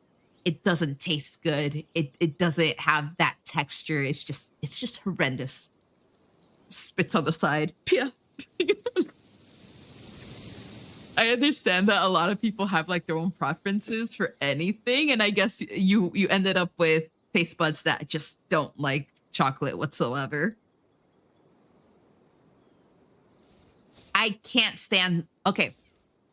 I'm okay with milk as long as it has sugar and flavor. But milk on its own, guys, milk on its own. Milk, plain Greek yogurt, sour cream, anything that is so close to how milk tastes, I can't eat it. Last time I tried forcing myself to drink milk and my stomach forces me to puke it all out like if it's something bad for me. And it's been like this since when I was a kid because, they're promoting kids should be drinking milk. Milk is good. You see all these kids drinking milk. You don't want to be left out. And everyone's like, milk tastes so nice, so fresh. Like, it's really good for you. There I am trying to force myself to eat sour cream, to eat milk, to just consume it the way it is. No sugar, no flavorings, nothing, right? It's just pure milk. And I can't. My body freaking spits it out. And there was a time where I tried to like resist not puking and I couldn't beat my body. It just freaking puked it all out. And even to this day, I tell people like I'm okay eating certain things if it's needed within the ingredients. So let's say in baking, I need to add sour cream to something. As long as it doesn't taste like sour cream, like a majority of it tastes like sour cream and sour cream is just needed for texture or like an umph or something like that, I'm okay. But as soon as my body notices high dairy, like pure dairy with zero sugar, zero flavor, zero anything, it makes me like puke it out. I've always said that me not liking chocolate should be a green flag for a relationship. More chocolate. Yeah. Imagine someone gives you a box of chocolates. You don't want to be mean. You're like, oh, thank you. Yeah. And then you just put it in your bag. And then you give it to your partner. Here's a box of chocolates. You know, I can't eat chocolate. It's all good. You enjoy it all. Hear me out on this. I'll take the milk yogurt and you can have the chocolate. Oh my God. That's a great deal, guys, right there. Hmm. Yeah, they can take what I can't stand. Someone gives me like, hey, I have excessive milk. Like, do you want it? And I'll be like, oh, thank you. And I just switch it with someone else. We're like, hey, I have this. Do you have anything to trade for it? Mm-mm-mm. Oh, another thing. I'm sorry. And this is something I have to share. You know how like there was this big soccer tournament happening like for the World Cups and stuff like that? And oh, bye, Dust. Hopefully you have a wonderful night. I'm pretty sure it's nighttime for you right now. Bye. Take care of yourself. When a lot of people came to America and tasted American food or whatever, especially the condiments, like the sauces and stuff, that people loved ranch. They couldn't survive without ranch. That ranch just seemed to fit with certain foods that they liked. I know I'm not the biggest person to say this, but I've never liked ranch, guys. I tried it because everyone was obsessing over ranch. And I did try to eat ranch because I wanted to know what the hype was around for people. My body doesn't want to accept ranch for whatever reason. I don't know why.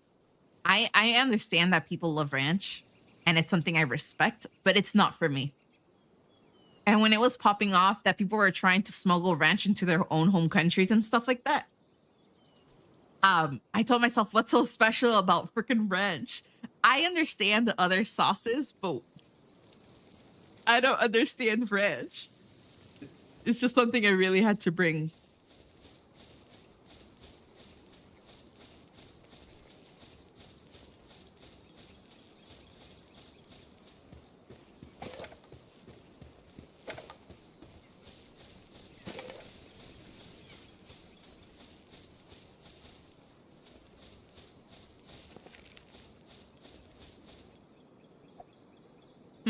Oh yeah, I wanted to collect wood so I can make the weapon to hit them in the head.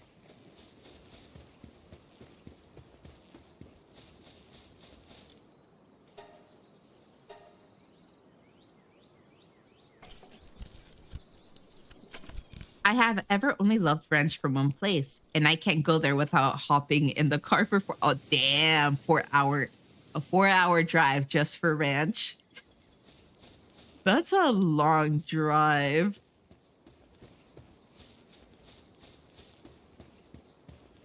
And that's the thing. This is what I enjoy about small locations, if it is a small location. When people themselves make sauces or foods, just anything, when they themselves make it and it's just stands out, like it's unique. True, you can find cupcakes, you can find bread, you can find milk. I don't know, you can find something everywhere. But if there's just something unique about it that just makes you tolerate it and like really like it, it makes it stand out a lot. It makes you really appreciate it and the particular people that sell it.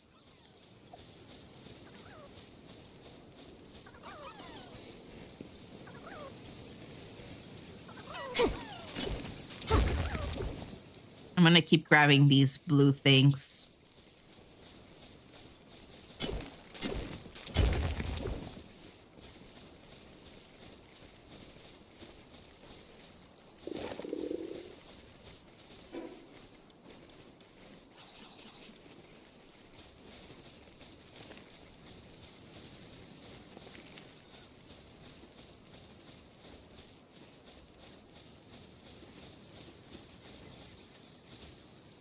Would I be right to assume the slow mode is to prevent bot spam? Yeah, it's happened. It's happened multiple times in the past. And I told myself, well, it's just to prevent. I made sure that the slow mode isn't like super long. It's just within seconds, just in case if anything happens. They only have like a few seconds to like respond and stuff like that.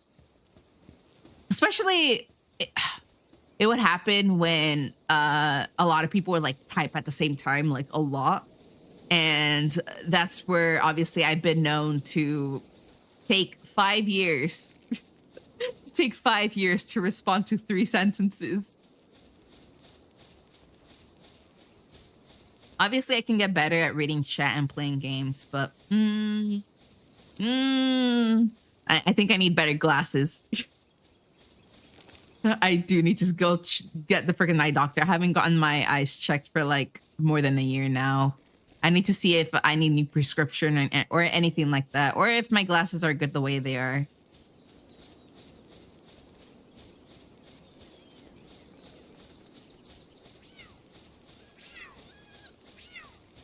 Who do I want to get as my first pal? Well, I'm going to have to get all of them either way. So let's start hitting a few pals. Wait, how many pal? No, never mind. I need pal spiels. I only have 2. Damn, I need to, what do I need to do again? Oh, right here. Open your inventory and boost any stat. Okay. We're going to go with health. We're going to max it out 2, and then we're going to put 1 in stamina. We're going to put the second one in stamina too when we get there. Open the menu and unlock the Palsphere technology. Mine the blue nodes.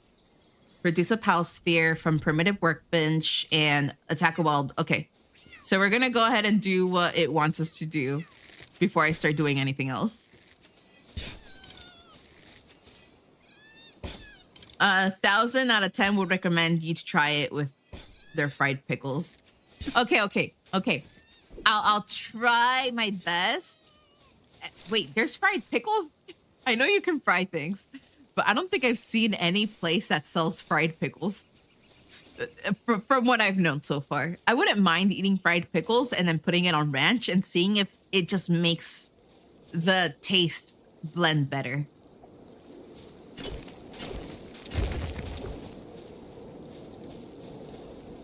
Same, can't get them until I get with a better insurance company though. I don't normally like pickles either.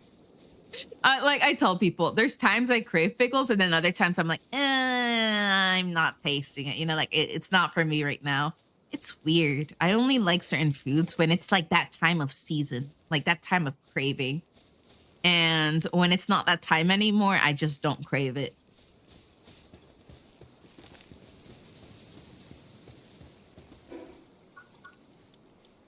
Okay, I'm going to be cooking stuff, so I also need to unlock the campfire. And the wooden chest, just in case.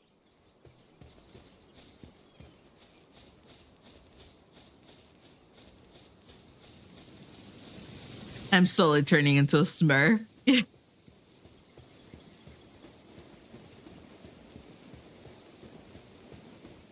Oh yeah, I think I missed a chest and a journal on the top section where the river is. Attack a wild pal to weaken it, then capture it by throwing a pal spear. Before we do that, let me go grab the journal because I'm pretty sure that's XP for discovering. You guys will soon notice which pal is my favorite, but it's because they relocated it here in the first area. It used to be a little farther away. It looks like pudding. It reminds me of pudding.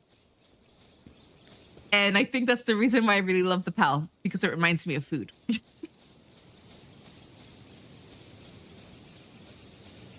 My fingers are being dyed purplish black.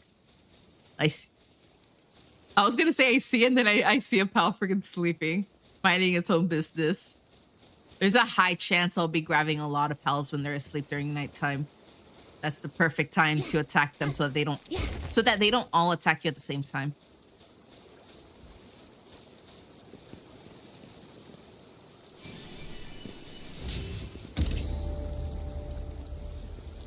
Grandma and her pudding. I just really freaking enjoy things looking jiggly.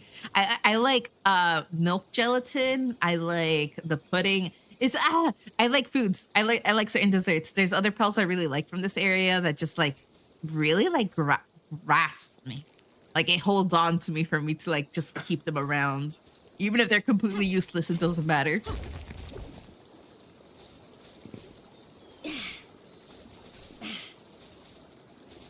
Okay, we got the journal. We got one. We're gonna get this one too.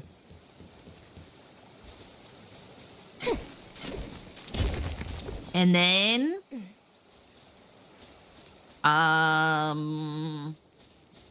we're just gonna make the spears and go ahead and start capturing pals. Let me just make sure to add the repair workbench when we're here as well.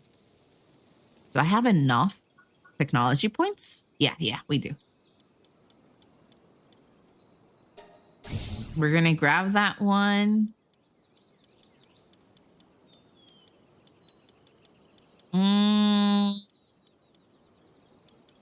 I think I can make the clothes and everything else just in case. Even though it is a part of the tutorial, but I just feel like I need it right now. Wait, we're just gonna do this.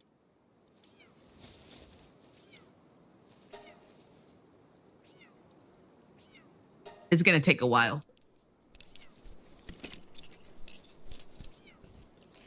Grandma core. Pick some cherries earlier. So much better. Fresh.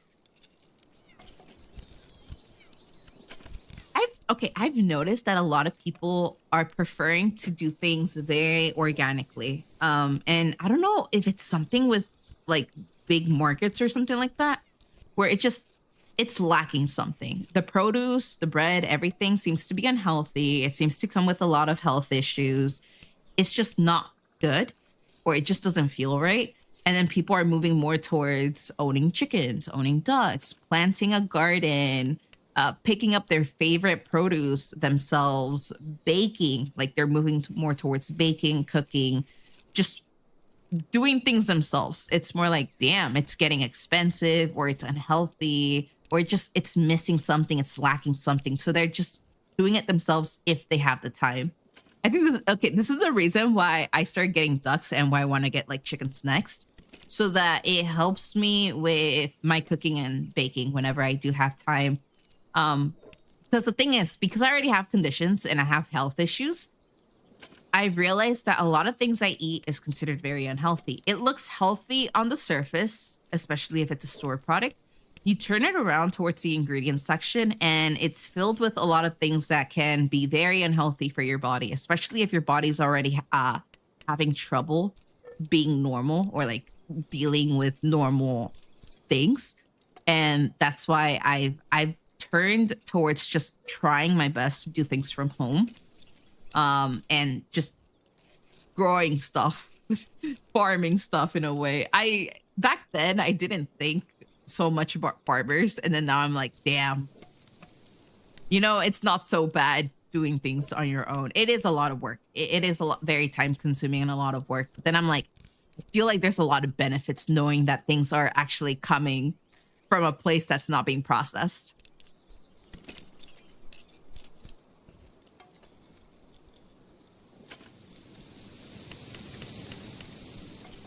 We've had our fruit, berries, bushes, trees since the 70s. You're lucky. I've heard that certain berry bushes or trees and stuff, basically certain things that produce vegetables or fruits, can take years as soon as they're ready for harvest. And if you already have it ready, then it's less time consuming and more like keep trying to maintain it, right? Like just making sure it doesn't die off or anything like that. I know if I want to start anything and it's like, it's going to take 5 years before it produces anything. Oh my God, it's like, it better be worth it in the long run. I think that's why I really want to get something that literally says it's going to take like 6 years to produce anything.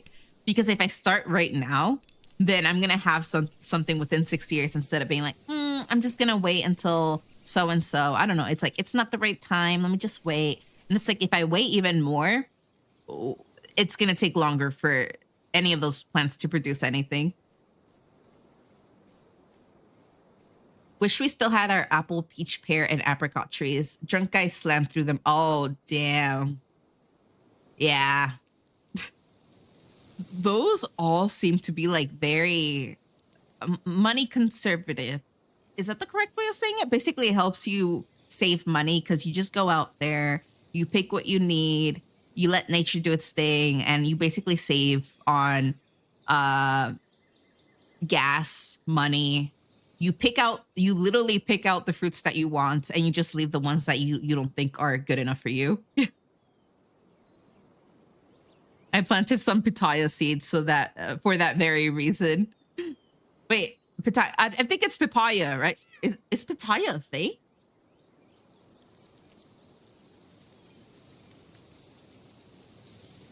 Oh, dragon fruit. Oh my god, guys, dragon fruit is so freaking expensive. And what is it? It's almost because it varies from place, but it can be $8 to $16 just for one colorful dragon fruit. One. I was like, oh heck no. Oh heck no. It's better if it was slightly cheaper. Maybe like $4 to $5 for like a nice fat dragon fruit, but almost 16 just for one. Or like I guess it comes in pairs of two, like only two. And I'm like, that's so freaking expensive.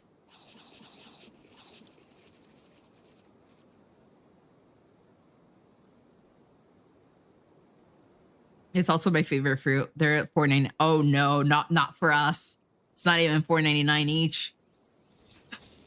I think that's the reason why. Okay, I told my auntie a long time ago that I wanted to try dragon fruit. She said she found some, but she wasn't gonna buy them because of how expensive they were. And this is a long time ago. This is when I was in my dragon fruit era back in high school. I think that's mostly it. I just gotta follow the tutorial. Attack a wild pal to weaken it, then capture it by throwing a pal sphere. You know what, Lamball? Let's just... Am I just gonna grab you?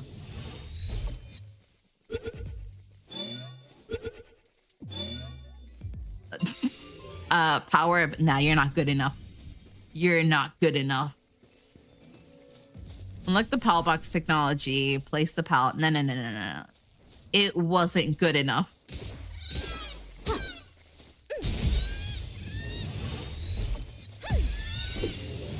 Noble. I want to know what that one stands for. No, that's not good either. Waterproof. Noble's the only one that seemed to be good. Oh, minor injury. I'm so sorry for the freaking injury. What does Nobles? Increase the value of items when sold by... Oh, you're really good to keep around, like for merchants and stuff like that. But I want one that has mercy hit. It's gonna help a lot.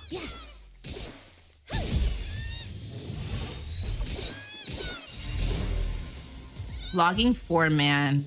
I don't think Lamball's log. This one has nothing special about it.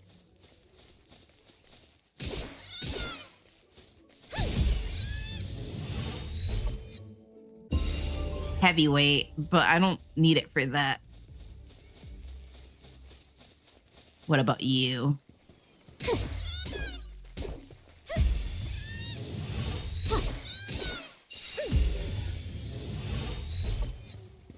It's a sadist.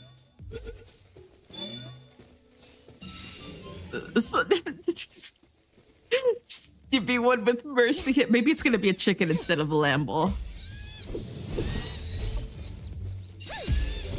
Hard skin.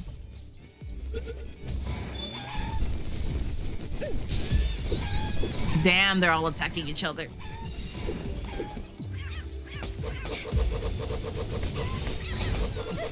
You know what? They're making it easier for me. Farmhand.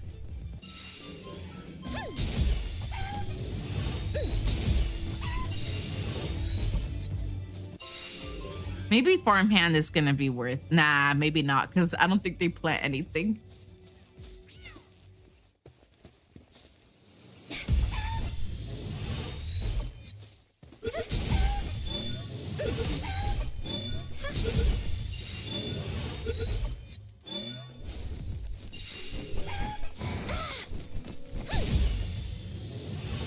None of these have mercy hit.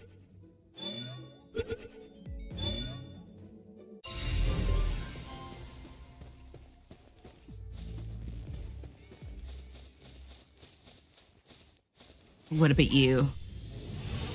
And you? Motivational leader. I think that's more for your base.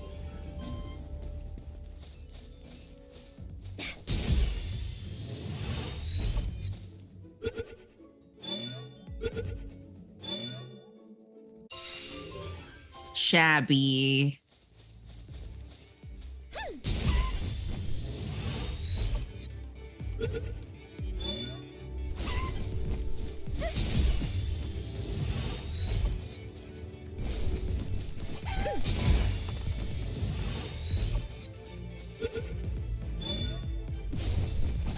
Why don't you want to come into my ball?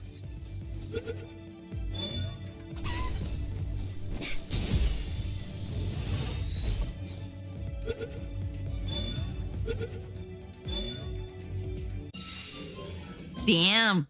See, guys, the capture rate for these pals is like doubled, and that one was very, very resistant.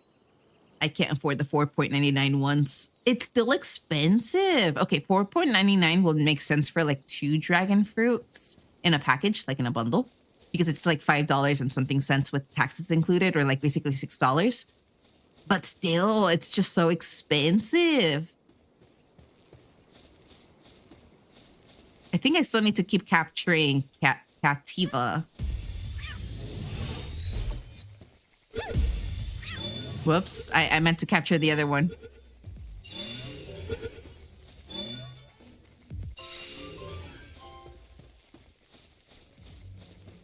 And then there's those.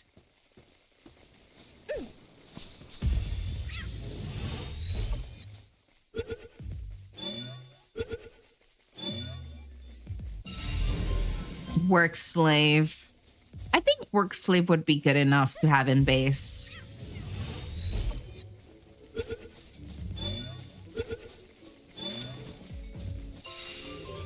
Infinite stamina, ferocious. The thing about infinite stamina, it's only good for rideable pals.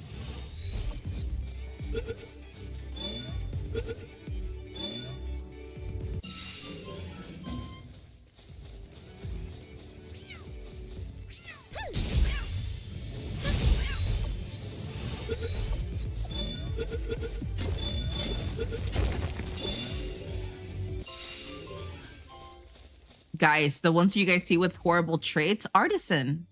Okay, I think artisan's good for the base as well. If you guys notice any ones with horrible traits, they're all gonna be they're gonna be recycled. I think it's the best way to put it in words. They're not gonna exist anymore. they're gonna be put down to help others. Yeah, to help others. Let's check what these dogs have. Oh wait. How do I throw? Oh, there it is. I keep freaking forgetting my control. Whoops. What's with you?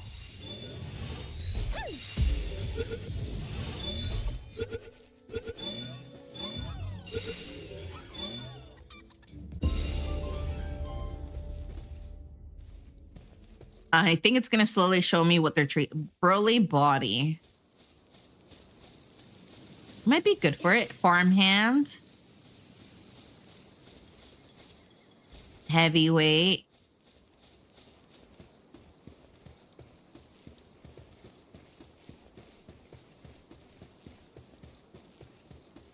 That's my pudding. I know it's like a pudding and a flower pot together. I always freaking aggressively grab these.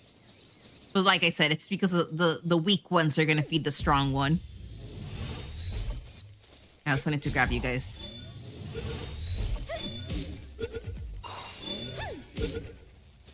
Fudge.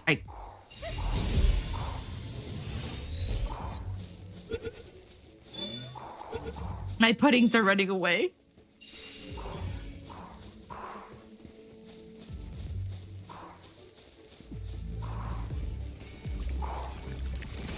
How do I release? Let me just release this one right here.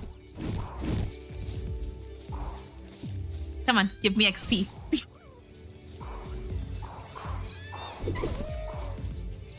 What items do they drop? Bone.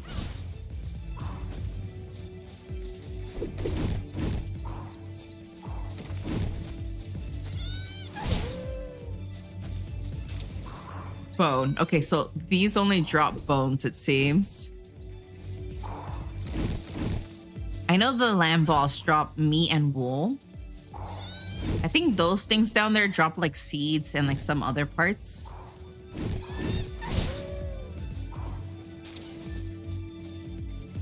It would be nice if these guys just magically also drop a stick. It's gonna be funny because they have a stick on their tail. It's like if they drop bones and a stick, it would make more sense.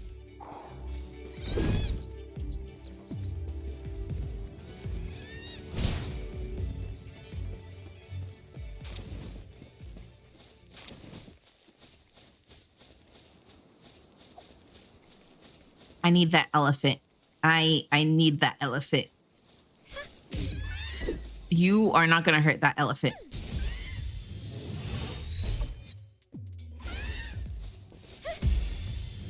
I need to see, I think these drop water related resources that you will need later on. Heavyweight.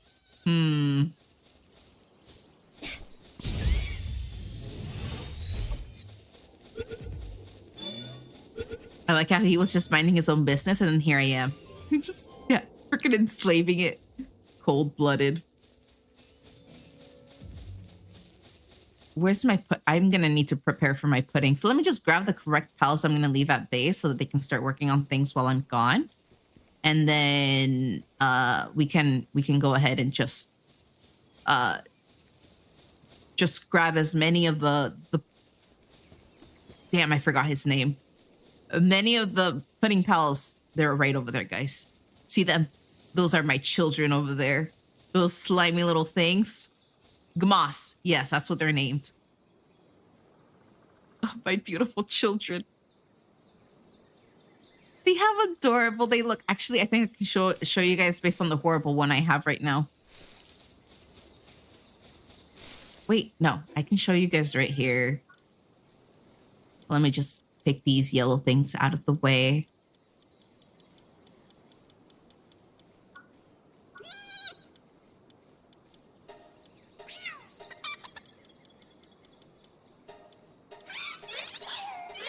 This is my baby right here, guys. You see how adorable it is. Its description states that it's a strange pal with a body resembling tree sap. It gradually loses strength if it has nothing to cover its body with, eventually rotting away. So I think that's why it has something on its head. The little hat it has on is probably just to defend it from not existing. While in party, improves logging efficiency by 30% and reduces weight of all types of wood by 40%. Damn, I didn't even know that. While in party, I think that's what they did. They fixed the purpose of each pals as long as they're with you.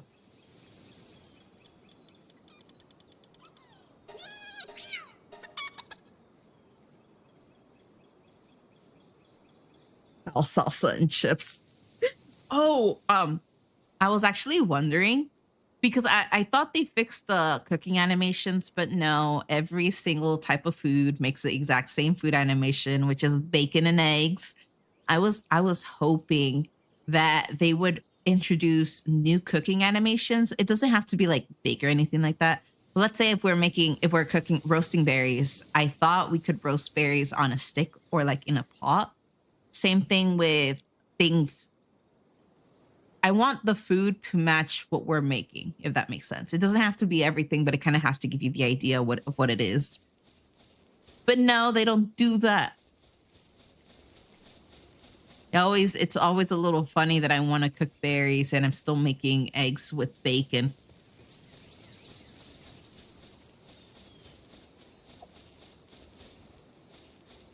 Oh yeah, I said I was gonna use it for this one.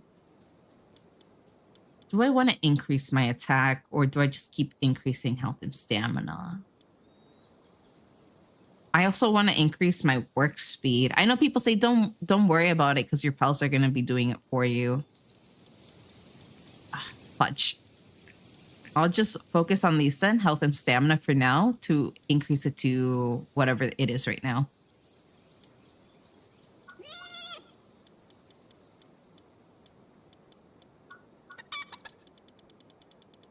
Which one have I not discovered yet? Okay, that's it.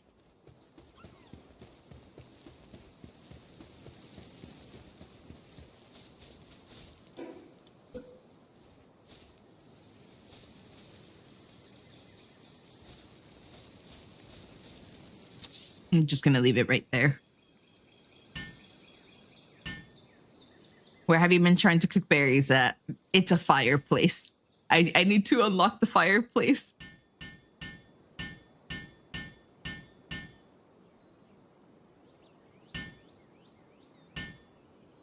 It's so slow. Until I have pals. It's just gonna make it so much better as soon as the pals arrive. Okay, what else do I have to make? I'm gonna Oh, I didn't know I can paint it. Oh, there's different colors. I can Okay, so I'm gonna put this box like right here. Yeah. It's just all the way down here.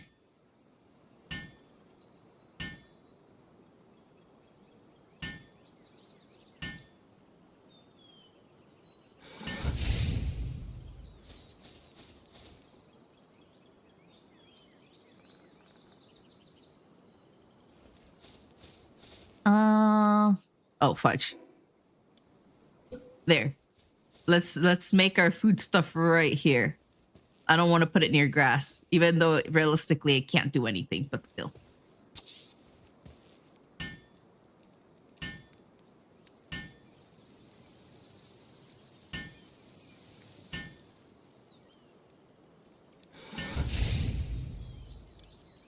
Before I cook anything. Oh, fudge. One pass. I'm gonna regret that. One pass figured out. 19 more to go. I need to unlock the pal box. 35, 65. I'm really bad with arrows, though. Nah, I think I do need to get the arrow one. It's gonna require fiber as well. Okay.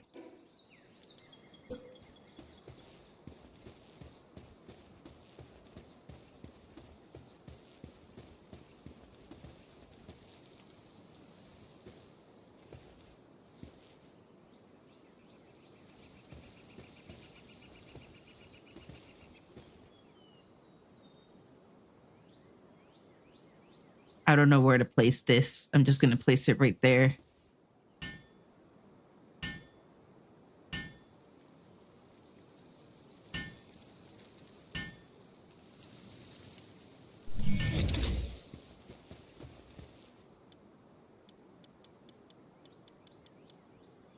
Who would be okay? Can I just put all these away as long as they don't have? I'm gonna need noble later on, but not now. We're gonna move. Logging 4-man. Do you even log? You don't even log.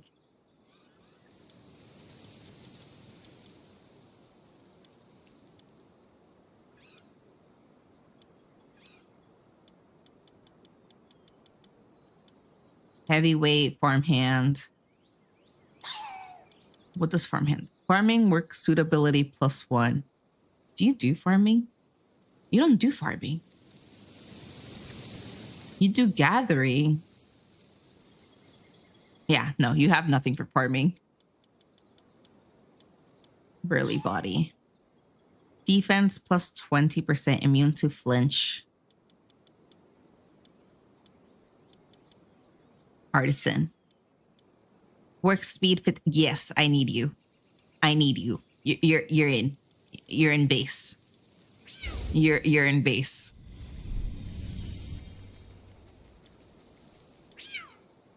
Infinite max stamina. This effect is only valid for rideable attack 20. Attack. You have really strong attack. Well, never mind. Your cowardness puts it back down, but your attack is really well. But I still want to save that slot for one slot for mercy hit. I'm gonna put this one in as soon as. Oh, for a bit I was like, what the fuck is happening? I'm gonna put the work slave in when I have one more slot. Vanguard. 10% increase in player attack. Motivational leader. Increases in player work speed. Maybe no.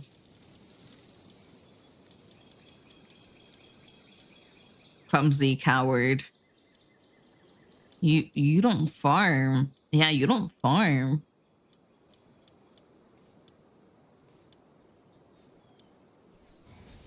I'm only gonna take one with me. You're gonna come with me.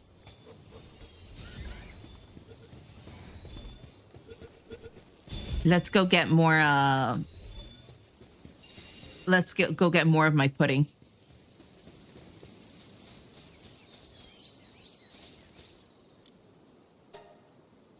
Oh, fudge. I can only make 7 more. I'm gonna have to grab more of those blue stones.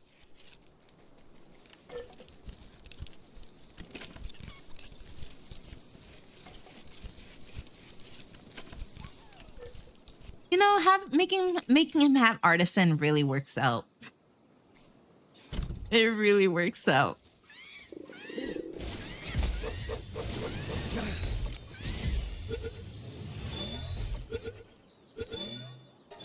You guys are gonna see how slow this is. Oh, never mind. It's not that bad. It's like 1 second.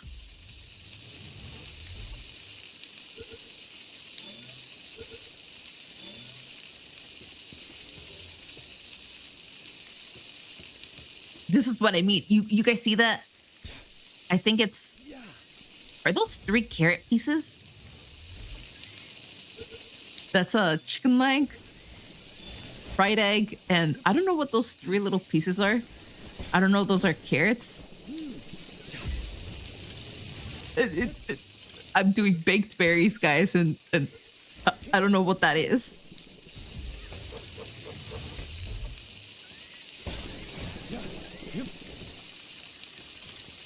Have no immediate usefulness. Yes. Okay, so there's a high chance that every pal I have right now is gonna, as soon as I find a really good pal, even if it's gonna be a pal that's sacrificed later on, they're all gonna feed the main pal. And I actually mean feed. Their souls are gonna be sucked out of their bodies and given to the main pal.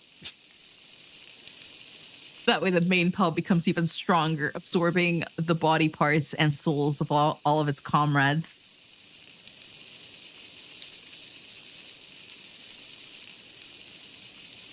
Like, you know, the fighting pits fit too, but I would prefer recycling their body parts and souls.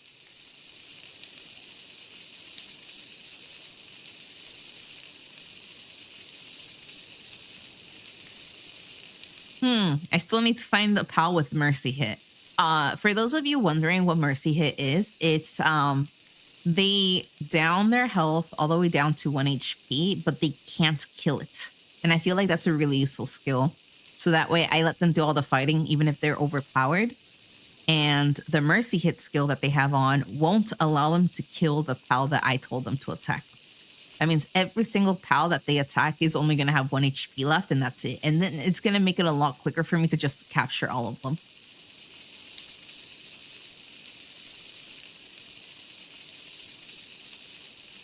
I'm just going to take these and let the rest cook on its own.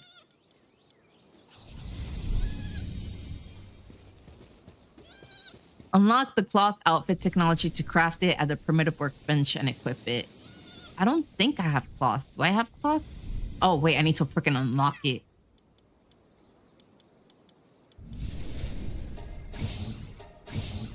I also need to unlock that one. I know the hairpin is also going to be useful. Where the fudge is it? Oh, it's still right there. Okay.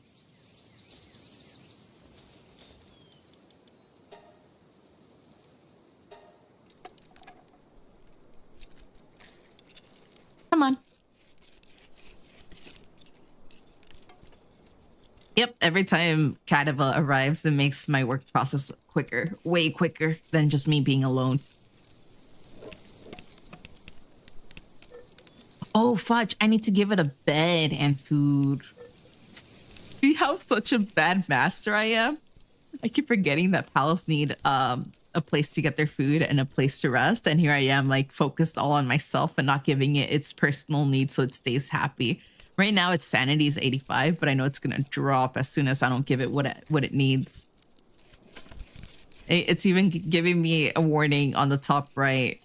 Base info, pals without pal beds will get stressed. I'm such a horrible mother.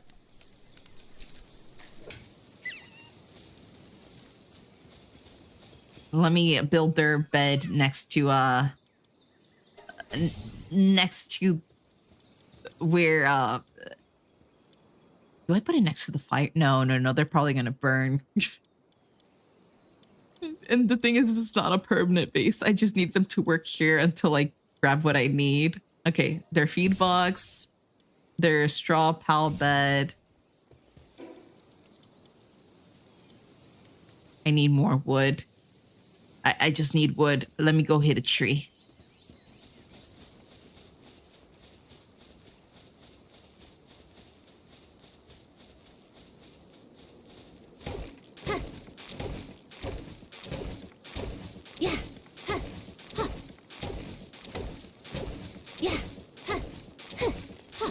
I think that's everything they need.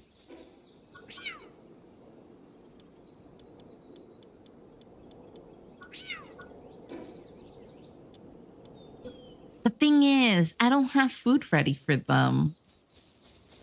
Unless I just give them something random. I'm just gonna put their feed right here.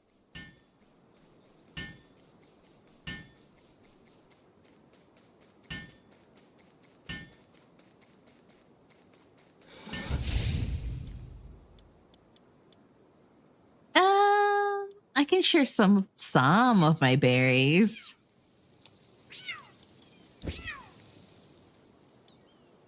And it needs a bed, so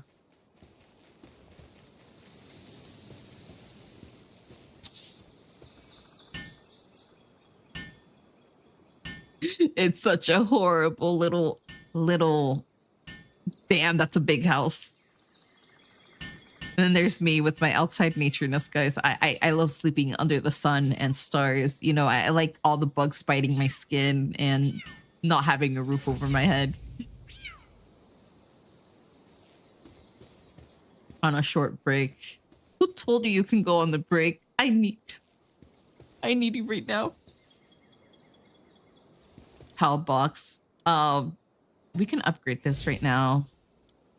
Now I'm going to give him the work slave one.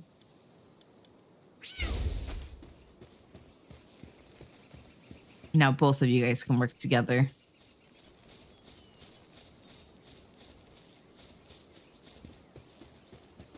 Wait, I don't have enough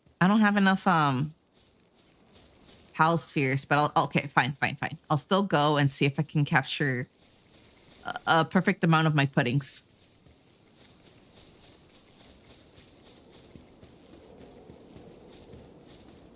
There they are. They just don't know I'm coming yet.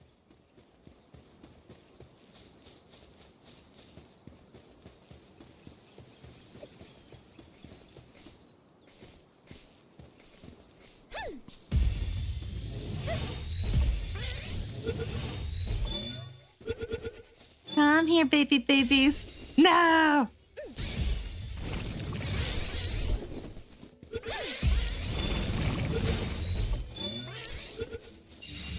Oh, fudge, power up Gaia. Fine. I didn't want to do this, but you guys left me no choice.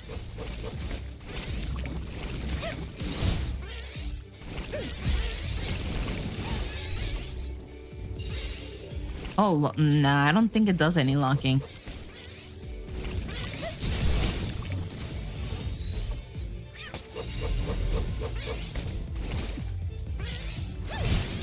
No, you murdered it.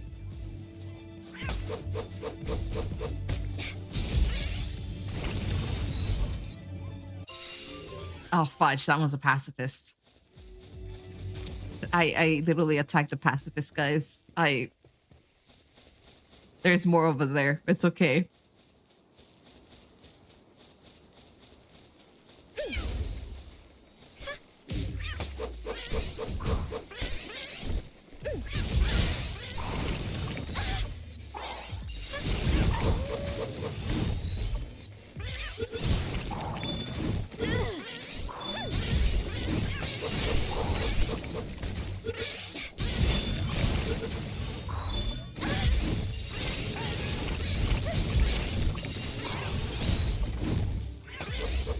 Oh, fudge, that's a runner, but I can't ride him.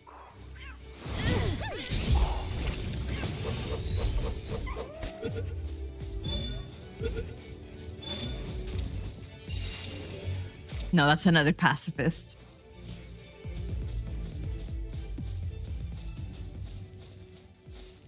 I'm so sorry.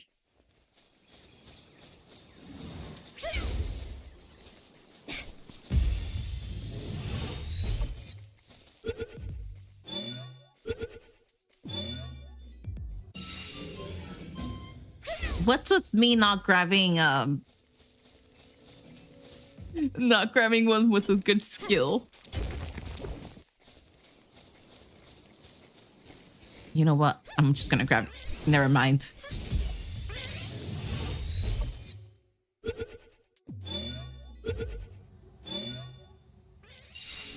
Oh, sir, mercy hit. Okay, I found my Gamas, guys. I found the Gamas that's gonna level up with me.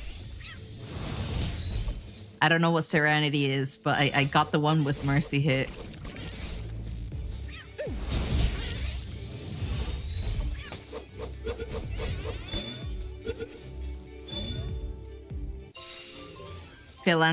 I know philanthropist means it's just a really good breeder.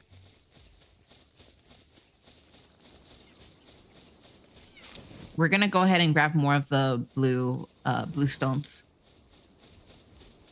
Because I already ran out of my pal spheres.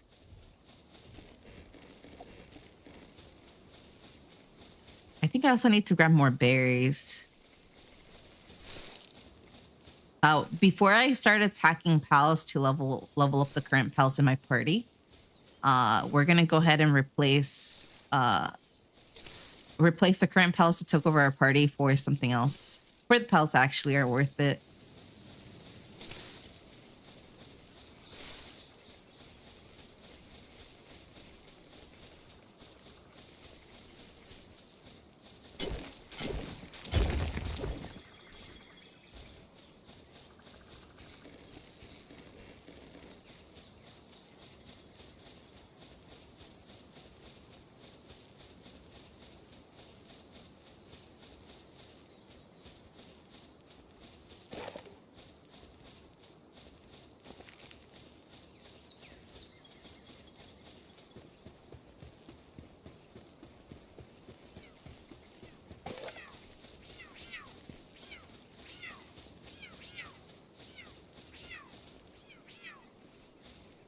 Are they dancing? Were they dancing? Is that what the sound was?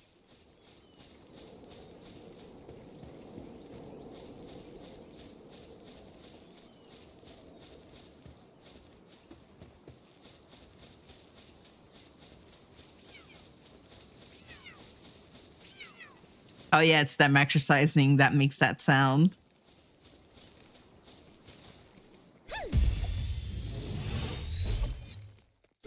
Maybe I might get lucky.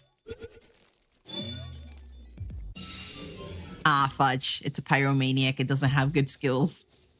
I thought maybe it's gonna walk towards me. Maybe I don't need to go out and find it. I'm gonna put this. And I'm gonna grab the one that has mercy hit. I need to check what Serenity is. Active skill to cooldown reduction 30%. Oh, okay. This is a good skill then. Its cooldowns are a lot quicker. Well, slightly quicker. Yeah, this is a good Gumas. It's a good Gumas. I'm gonna keep you. You're gonna be the main one, actually. If I'm gonna die, I'm just gonna take out Kadava instead.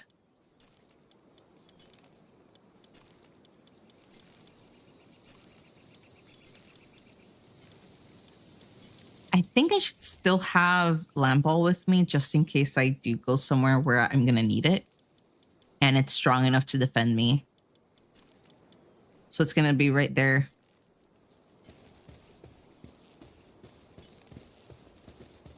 I think I need to finish cooking some other foods and stuff like that.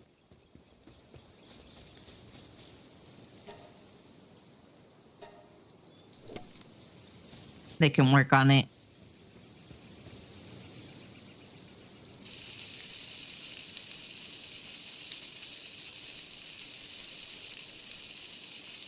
Wait, are you not working? Guys, it started resting.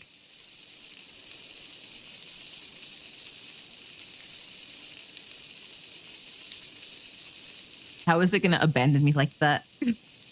It's like, oh yeah, I'll deal with your work. And then it's just, nah, I'm just going to rest.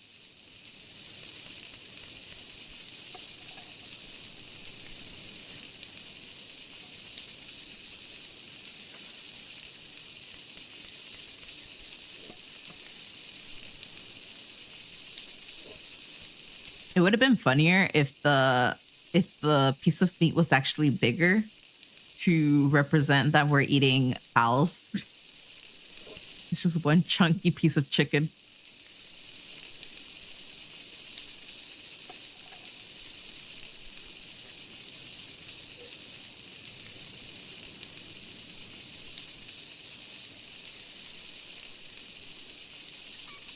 Oh, fudge. I also forgot that the music paused.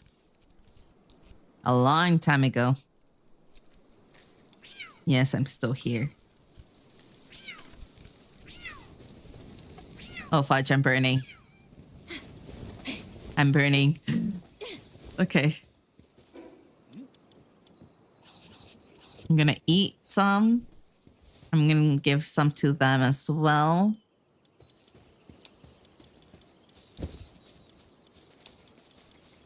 I'm gonna keep a little bit.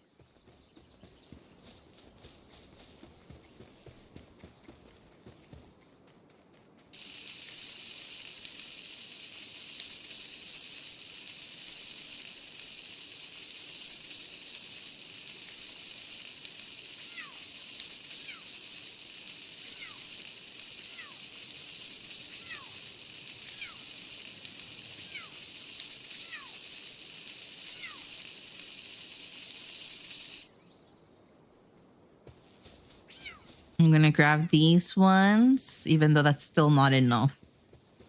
But we're gonna go. I need to find a pal that can gather all of these resources. And I think I know the correct one. It's like a water pal.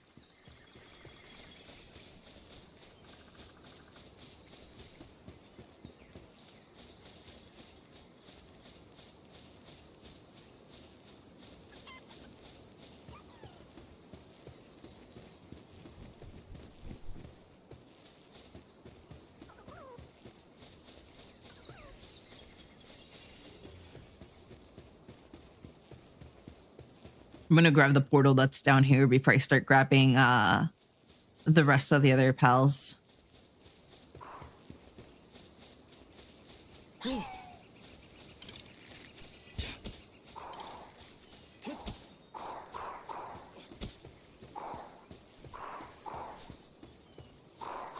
I really want to grab more Gamos and see if there's anyone with like better skills, but I have limited balls. Whoops, never mind. Now I have more limited balls. I accidentally misclicked. When you faint, you'll drop some of the items you were carrying, but a pillar of light will mark the spot so you can easily find them.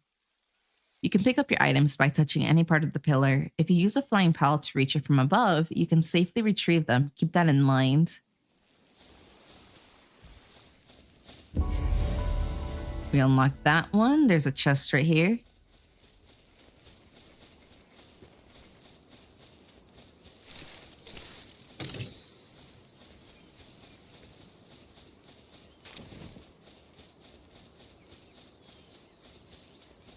My pals are not strong enough to fight the pals above this, beyond this, house.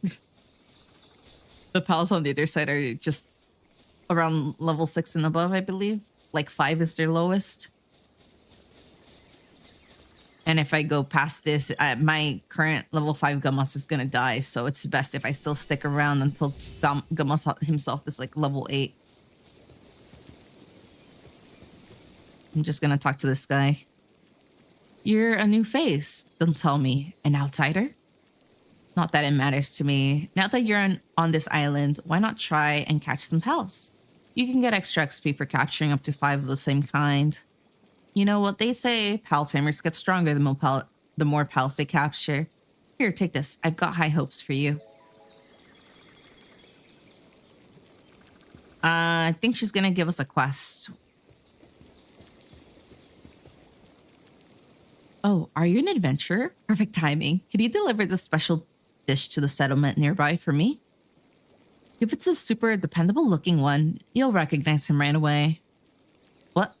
Why don't I take it myself?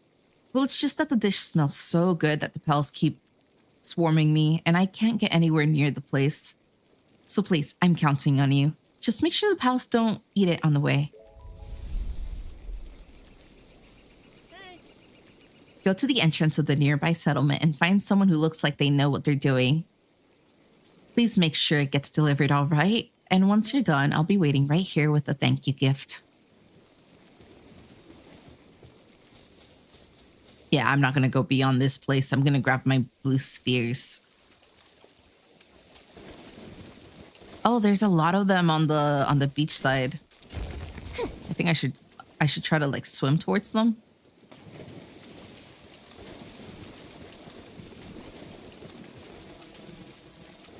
How does Gamos swim? I know they said they had to slightly modify how pals swim so that they each have like their own little personality.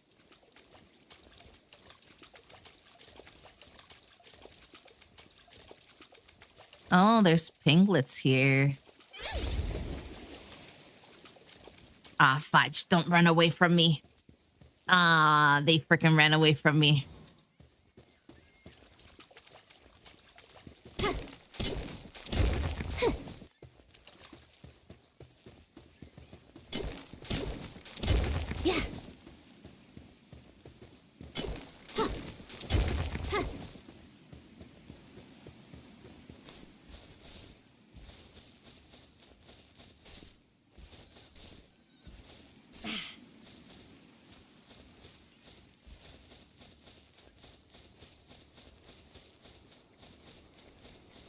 I think, which ones actually, let me see if any of you guys are going to be special.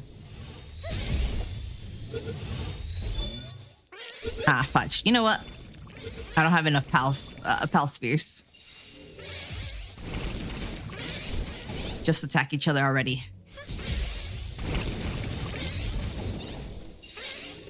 Ferocious for one of them.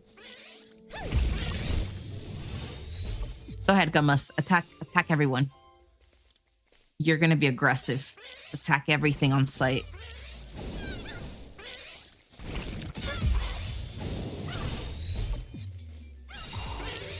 I don't think I have enough Pal Spheres for everyone, so I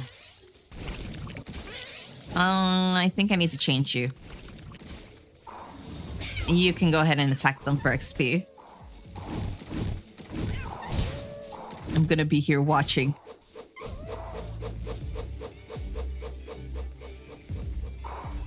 As soon as I have enough balls, yeah, I'll let Gummas do it. But for now, because they won't die, I'll let Cativa level up Gummas for me.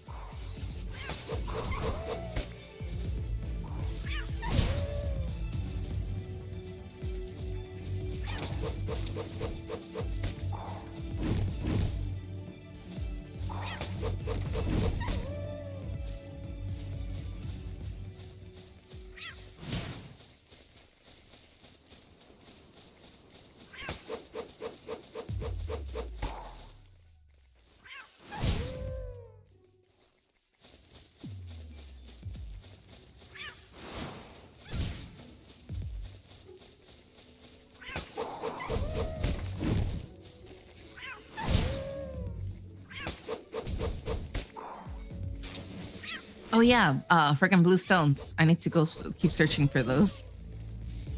I've got so freaking distracted by like seeing freaking Cativa just dealing with all of them. I keep forgetting that they are also giving me meat, so I should start cooking those as well.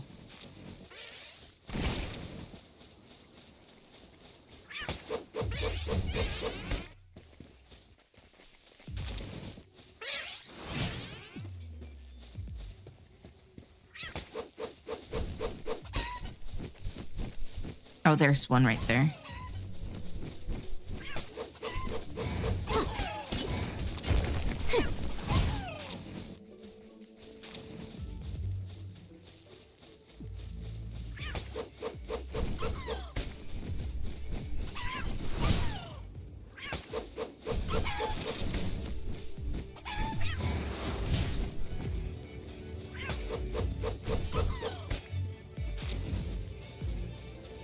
Okay, Gummas is about to reach level 8, which he'll be able to deal with the next pals from the next region. Well, not the whole next region, but the other zone.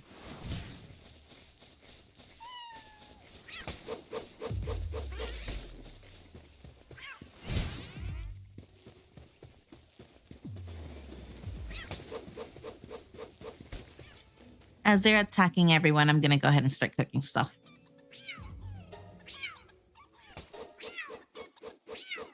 Extra XP for me. Oh, yeah, I forgot that I couldn't see chat. Okay, there.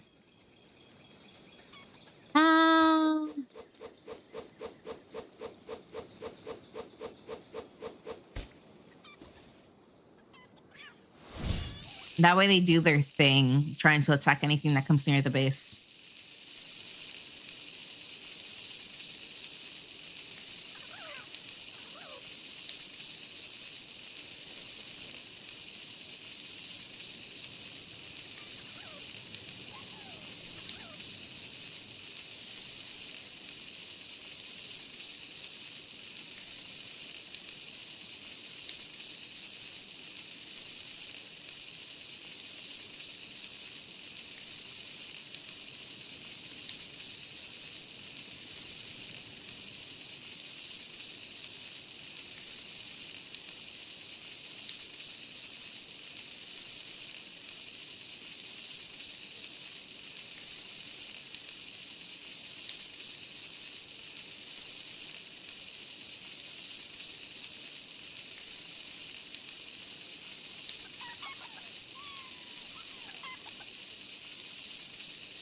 So hello, Kamaru. Welcome. Hopefully you're having wait, I don't know if it's nighttime or daytime for you. It's nighttime for me, obviously, 12:36 a.m. I'll try to stream like for a few more minutes until it hits like 1 a.m. because that was supposed to end like a long time ago, but hopefully you're doing well.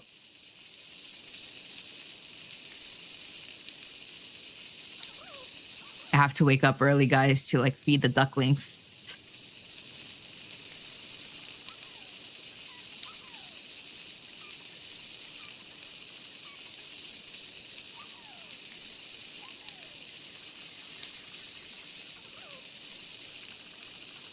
Okay, I'm almost done with these.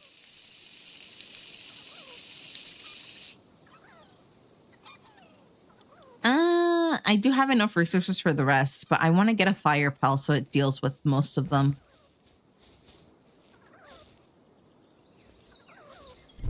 Is there anything I can leave here before my thing gets too full? I'm gonna leave those there.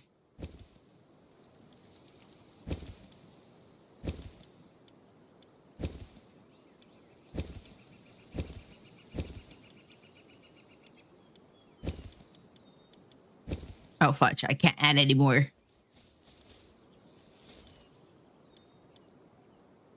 Oh, I don't have the outfit on and I went out and just freaking fought like nothing.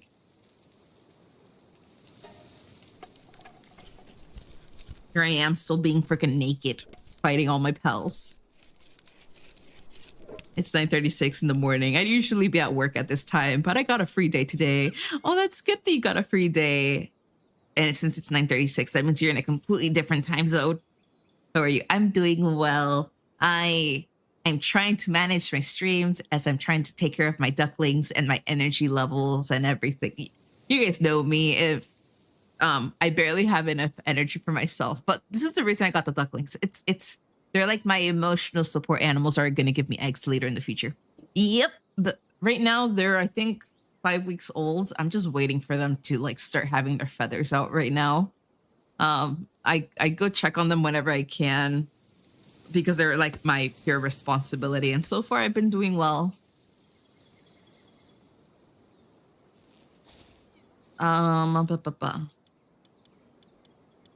What do I need for this? Oh, I need to get more stone, wood, and fiber. Whoops. Whoops. I accidentally grabbed some. Stone, wood, and fiber. Poor elephant. Let me grab you. Let me grab you. Oh, that one's shabby.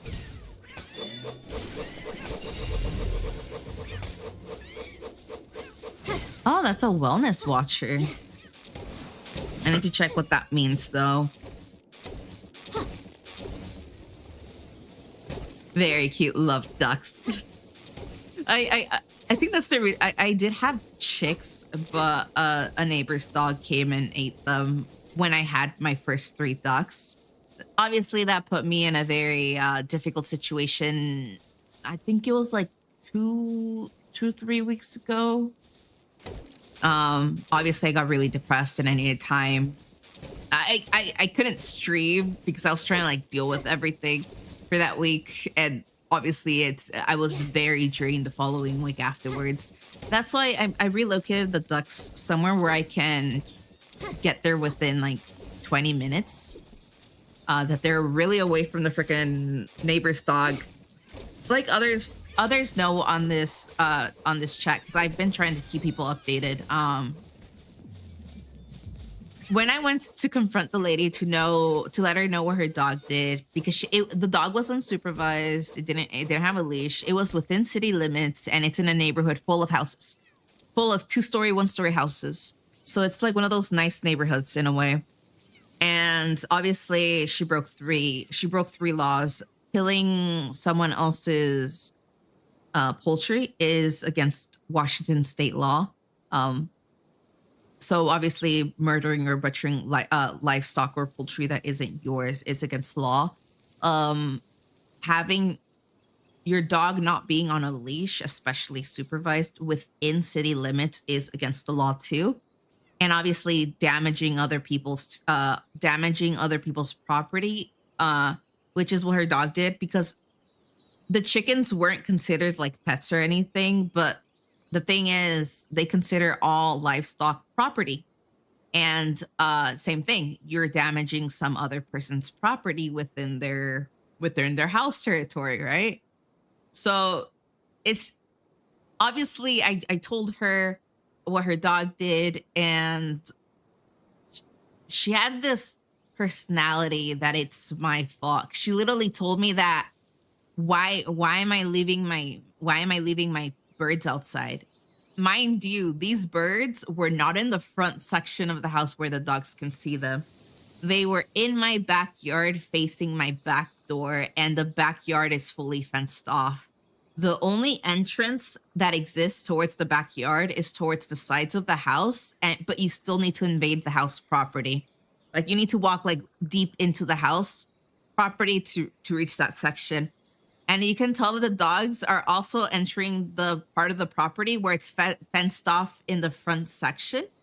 It's not fully fenced up, but it kind of gives people idea like, hey, um, it's not an open front section. So you can tell that the dogs are walking within the property towards the front section that leads towards the back. So they were completely invading the entire thing. Um, and like I did mention to people, the birds were not they were not free ranging. They were in their proper baskets, in their proper cages, facing my see through slide door in the backyard. And I was gone buying the chicks a proper cage that is bigger because they were running out of space in their little basket. And so I went to get them a proper cage so that they're not squished together. And by the time I come back, I can tell the ducks are traumatized. They're not happy. They're not peeping. They're not doing shiz. They're like quiet, all leaning in a corner like they've witnessed something horrible. And the chicks were all gone. Zero traces, no blood, nothing. They just went poof. And obviously the only reason I found out the dogs ate them is because I asked for camera footage because they thought it was a cat. Everyone thought it was a cat. And they were trying to see what cat went towards the backyard. But instead of seeing a cat, they saw two dogs, a fully grown German Shepherd and a small dog. And both of those dogs belong to a house of a neighbor that's like 7 houses down the street. And it's still within the property. I don't know.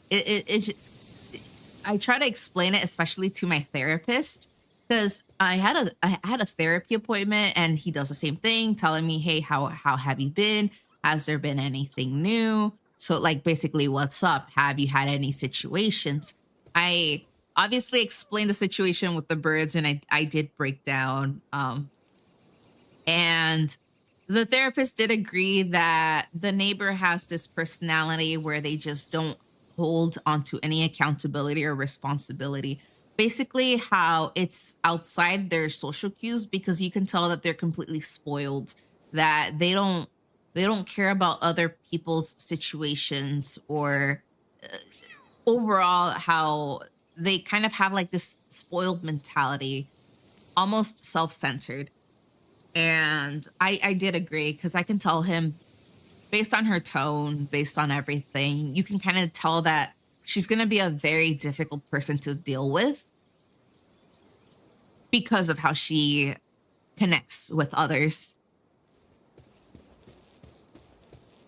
But yeah, I don't know. It's just, and I have uh, my therapy appointments were a little difficult because I always had to, he was busy, but so far I was able to call dibs for every Friday to go at the exact same time. So I attend therapy weekly every Friday at the exact time to basically kind of like work on everything that's happened with my past.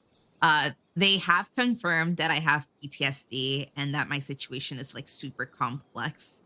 Um, and so they want to just keep tabs and eyes on me.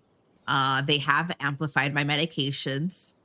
They don't want to amplify it any further just in case. They want to see what my current medication does for a few months.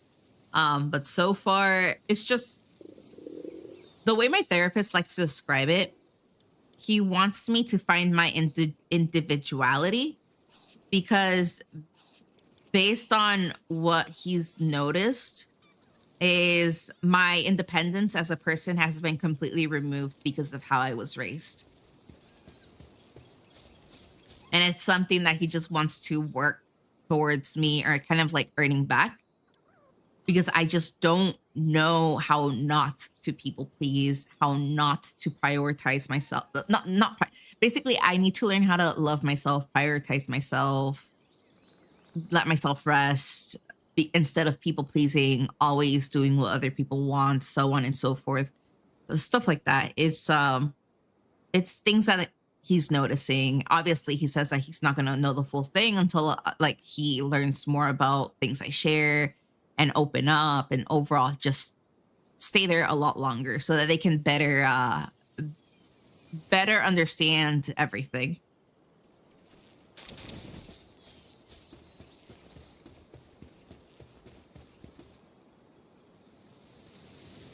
Glad you're working on the stuff. I hope you have tons of success. I hope so too. So far the medications have been working on preventing the super negative thoughts. But obviously every time I go to therapy, I do realize that I still cry and he hands me the tissue box. It's things. And here's the thing. I am willingly wanting to share things. Like you guys know me. I'm a big chatterbox. I overshare. But when I start crying, I even realized, damn, I thought I was over it, but I guess it still affects me. It's like that type of situation. Like I'm willingly being open. I'm oversharing. I'm doing my thing. I'm answering questions. I'm trying to like dig deep into my memory. But I have realized that when I start tearing up, crying, like not being able to release words properly, I'm like, damn, it still affects me like so bad, or like, damn, I really care, or something like that. Because the moment I started speaking about certain pets that I had and stuff like that, I started bawling. The therapist has realized that I carry a lot of guilt with me, especially guilt that is out of my control. And it's something that Canada seems to be struggling with their tasks. It's something that he's trying to teach me to understand that I won't be able to control everything and things will happen that is sadly out of my control. And I have to stop feeling completely guilty to the point I just can't do anything about it. Which is hard. It's really hard. I think the way he liked to describe it is that I'm just super emotionally empathetic, emotionally intelligent. Or basically, I'm just too emotional, and he wants to find the middle ground between lowering the amount of emotions I have, or like how emotional I am, to adding logic. So he described two big circles: the emotional aspect of a person and the logical side of an aspect. He said, you don't want to be extremely logical and you don't want to be extremely emotional. He said, sadly, you're in the extremely emotional aspect. He's like, you want to find the perfect center where you're both emotional and logical at the same time. And that's what he's working. That's what he's trying his best to help me understand.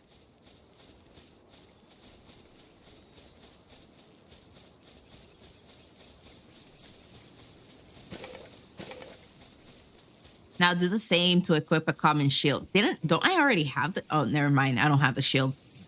I keep forgetting that I needed more resources. Yeah.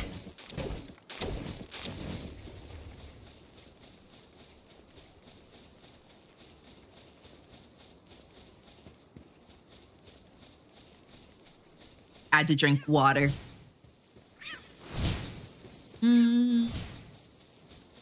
I'm gonna let Canova do its thing as it murders other things and earns me XP.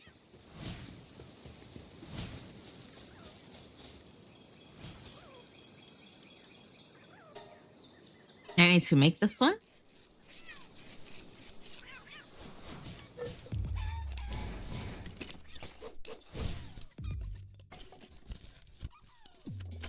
Okay, Gamasa's level 9, so it's gonna be able to go to the other area.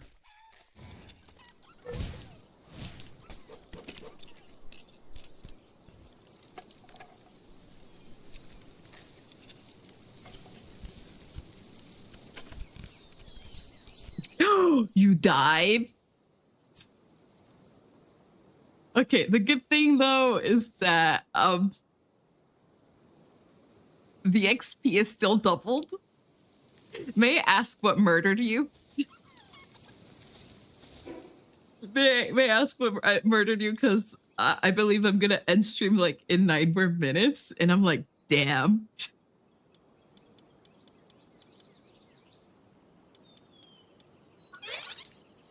Oh, okay, if you're wondering, I turned on that if you die, you have to start from scratch again. Everything's gonna be lost. And another thing I also turned on is if your pal dies, it stays dead. It's permadeath. Uh, you drowned? I'm gonna make sure to remember that I can also drown too if I stay there for too long.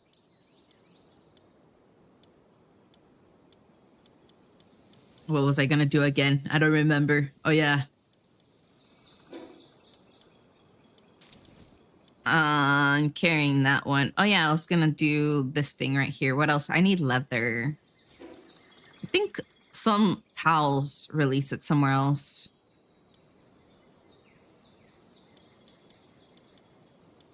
I'm gonna increase the weight capacity.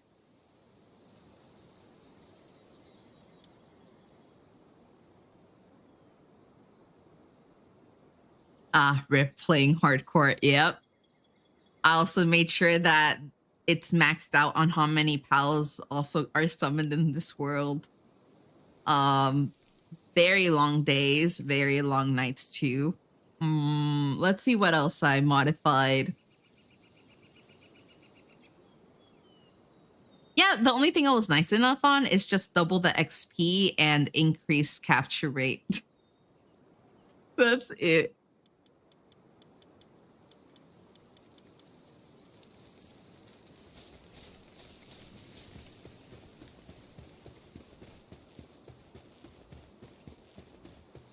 What was I supposed to do? Now do the same to equip. No, oh, fudge. I need a freaking parachute.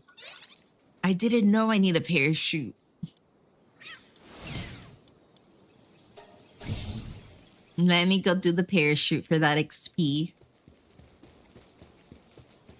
Let me just grab extra wood just in case I need it. Huh. Yeah. Yeah, I'm about to get heavy. Can I just like place everything here?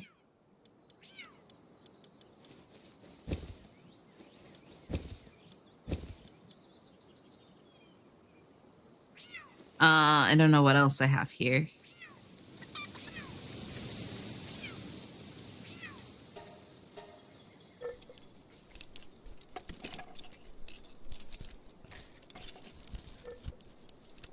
Which Canova are you? I don't think you're the... Are you the 50% Canova? My base was built up. Oh. Oh, yeah. You're the one that had the whole entire house ready. I wonder if your materials are still there.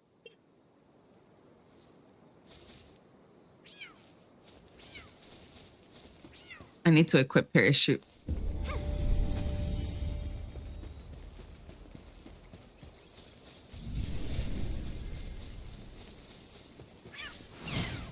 Yeah, your base is still up there.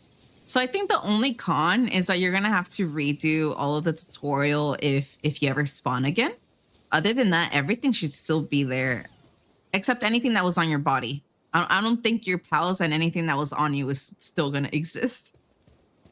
So I think the good thing about dying is have a base, fill up a chest with all of your items. And it helps you basically not fully restart. I think the only thing you're gonna restart is just... Yeah, I think the only thing you're gonna restart is whatever was on your player. Oh, belongs to another guild. Let me see, fudge. Maybe your stuff is still in there unless the game deletes it, but... Hey, the pals you have out here are still here. Okay, so it's basically anything, any. Okay, I think what happens is you yourself as a player is just gonna start over.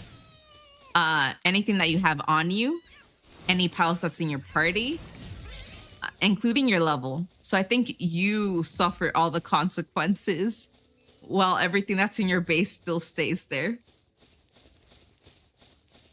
Try to rob me. No, you see how I was trying to check out the amazing inventory and maybe borrow a few items, a few pal spheres, you know?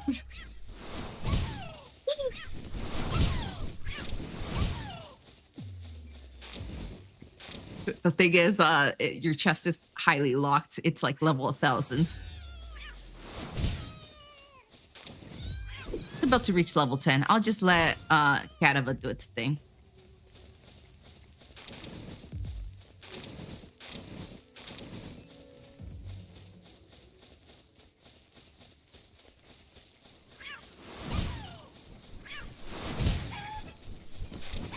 Come on, Kadava.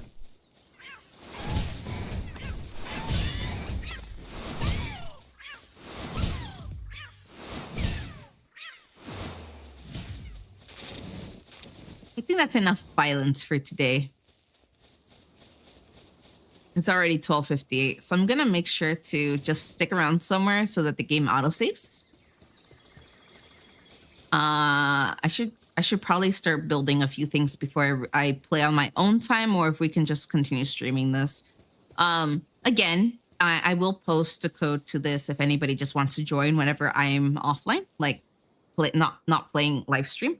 I'll just share it on the general chat on Discord and obviously delete the code if it's not the same thing for anybody that just wants to join.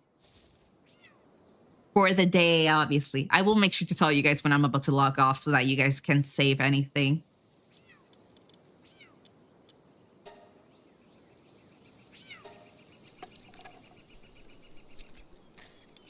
I need the Kadava that has like the fastest. Yep.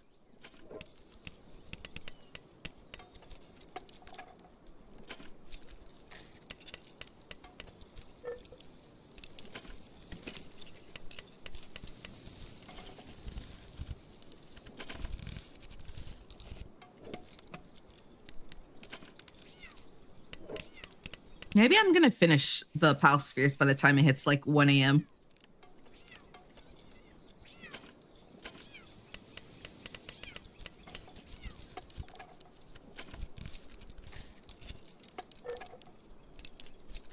My Gomos is level 10, so it's ready for the next zone.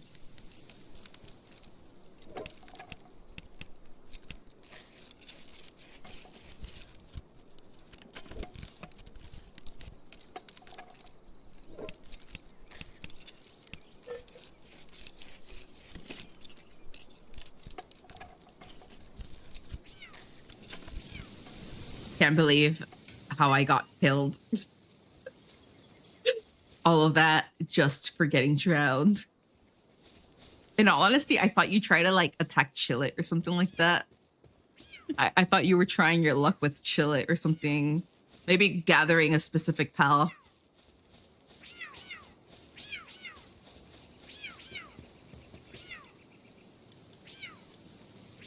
I'm gonna keep the ferocious one. I'm gonna put this one away.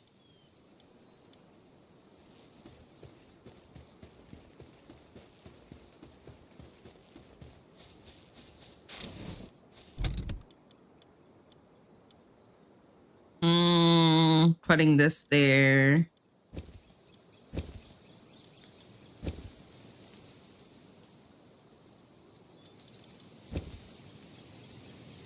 I'm still heavy, but I'm pretty sure that's for these items I'm carrying. Okay, it's 1:01 a.m. And I've been streaming for 3 hours already. Okay, as you guys already know, it's my bedtime.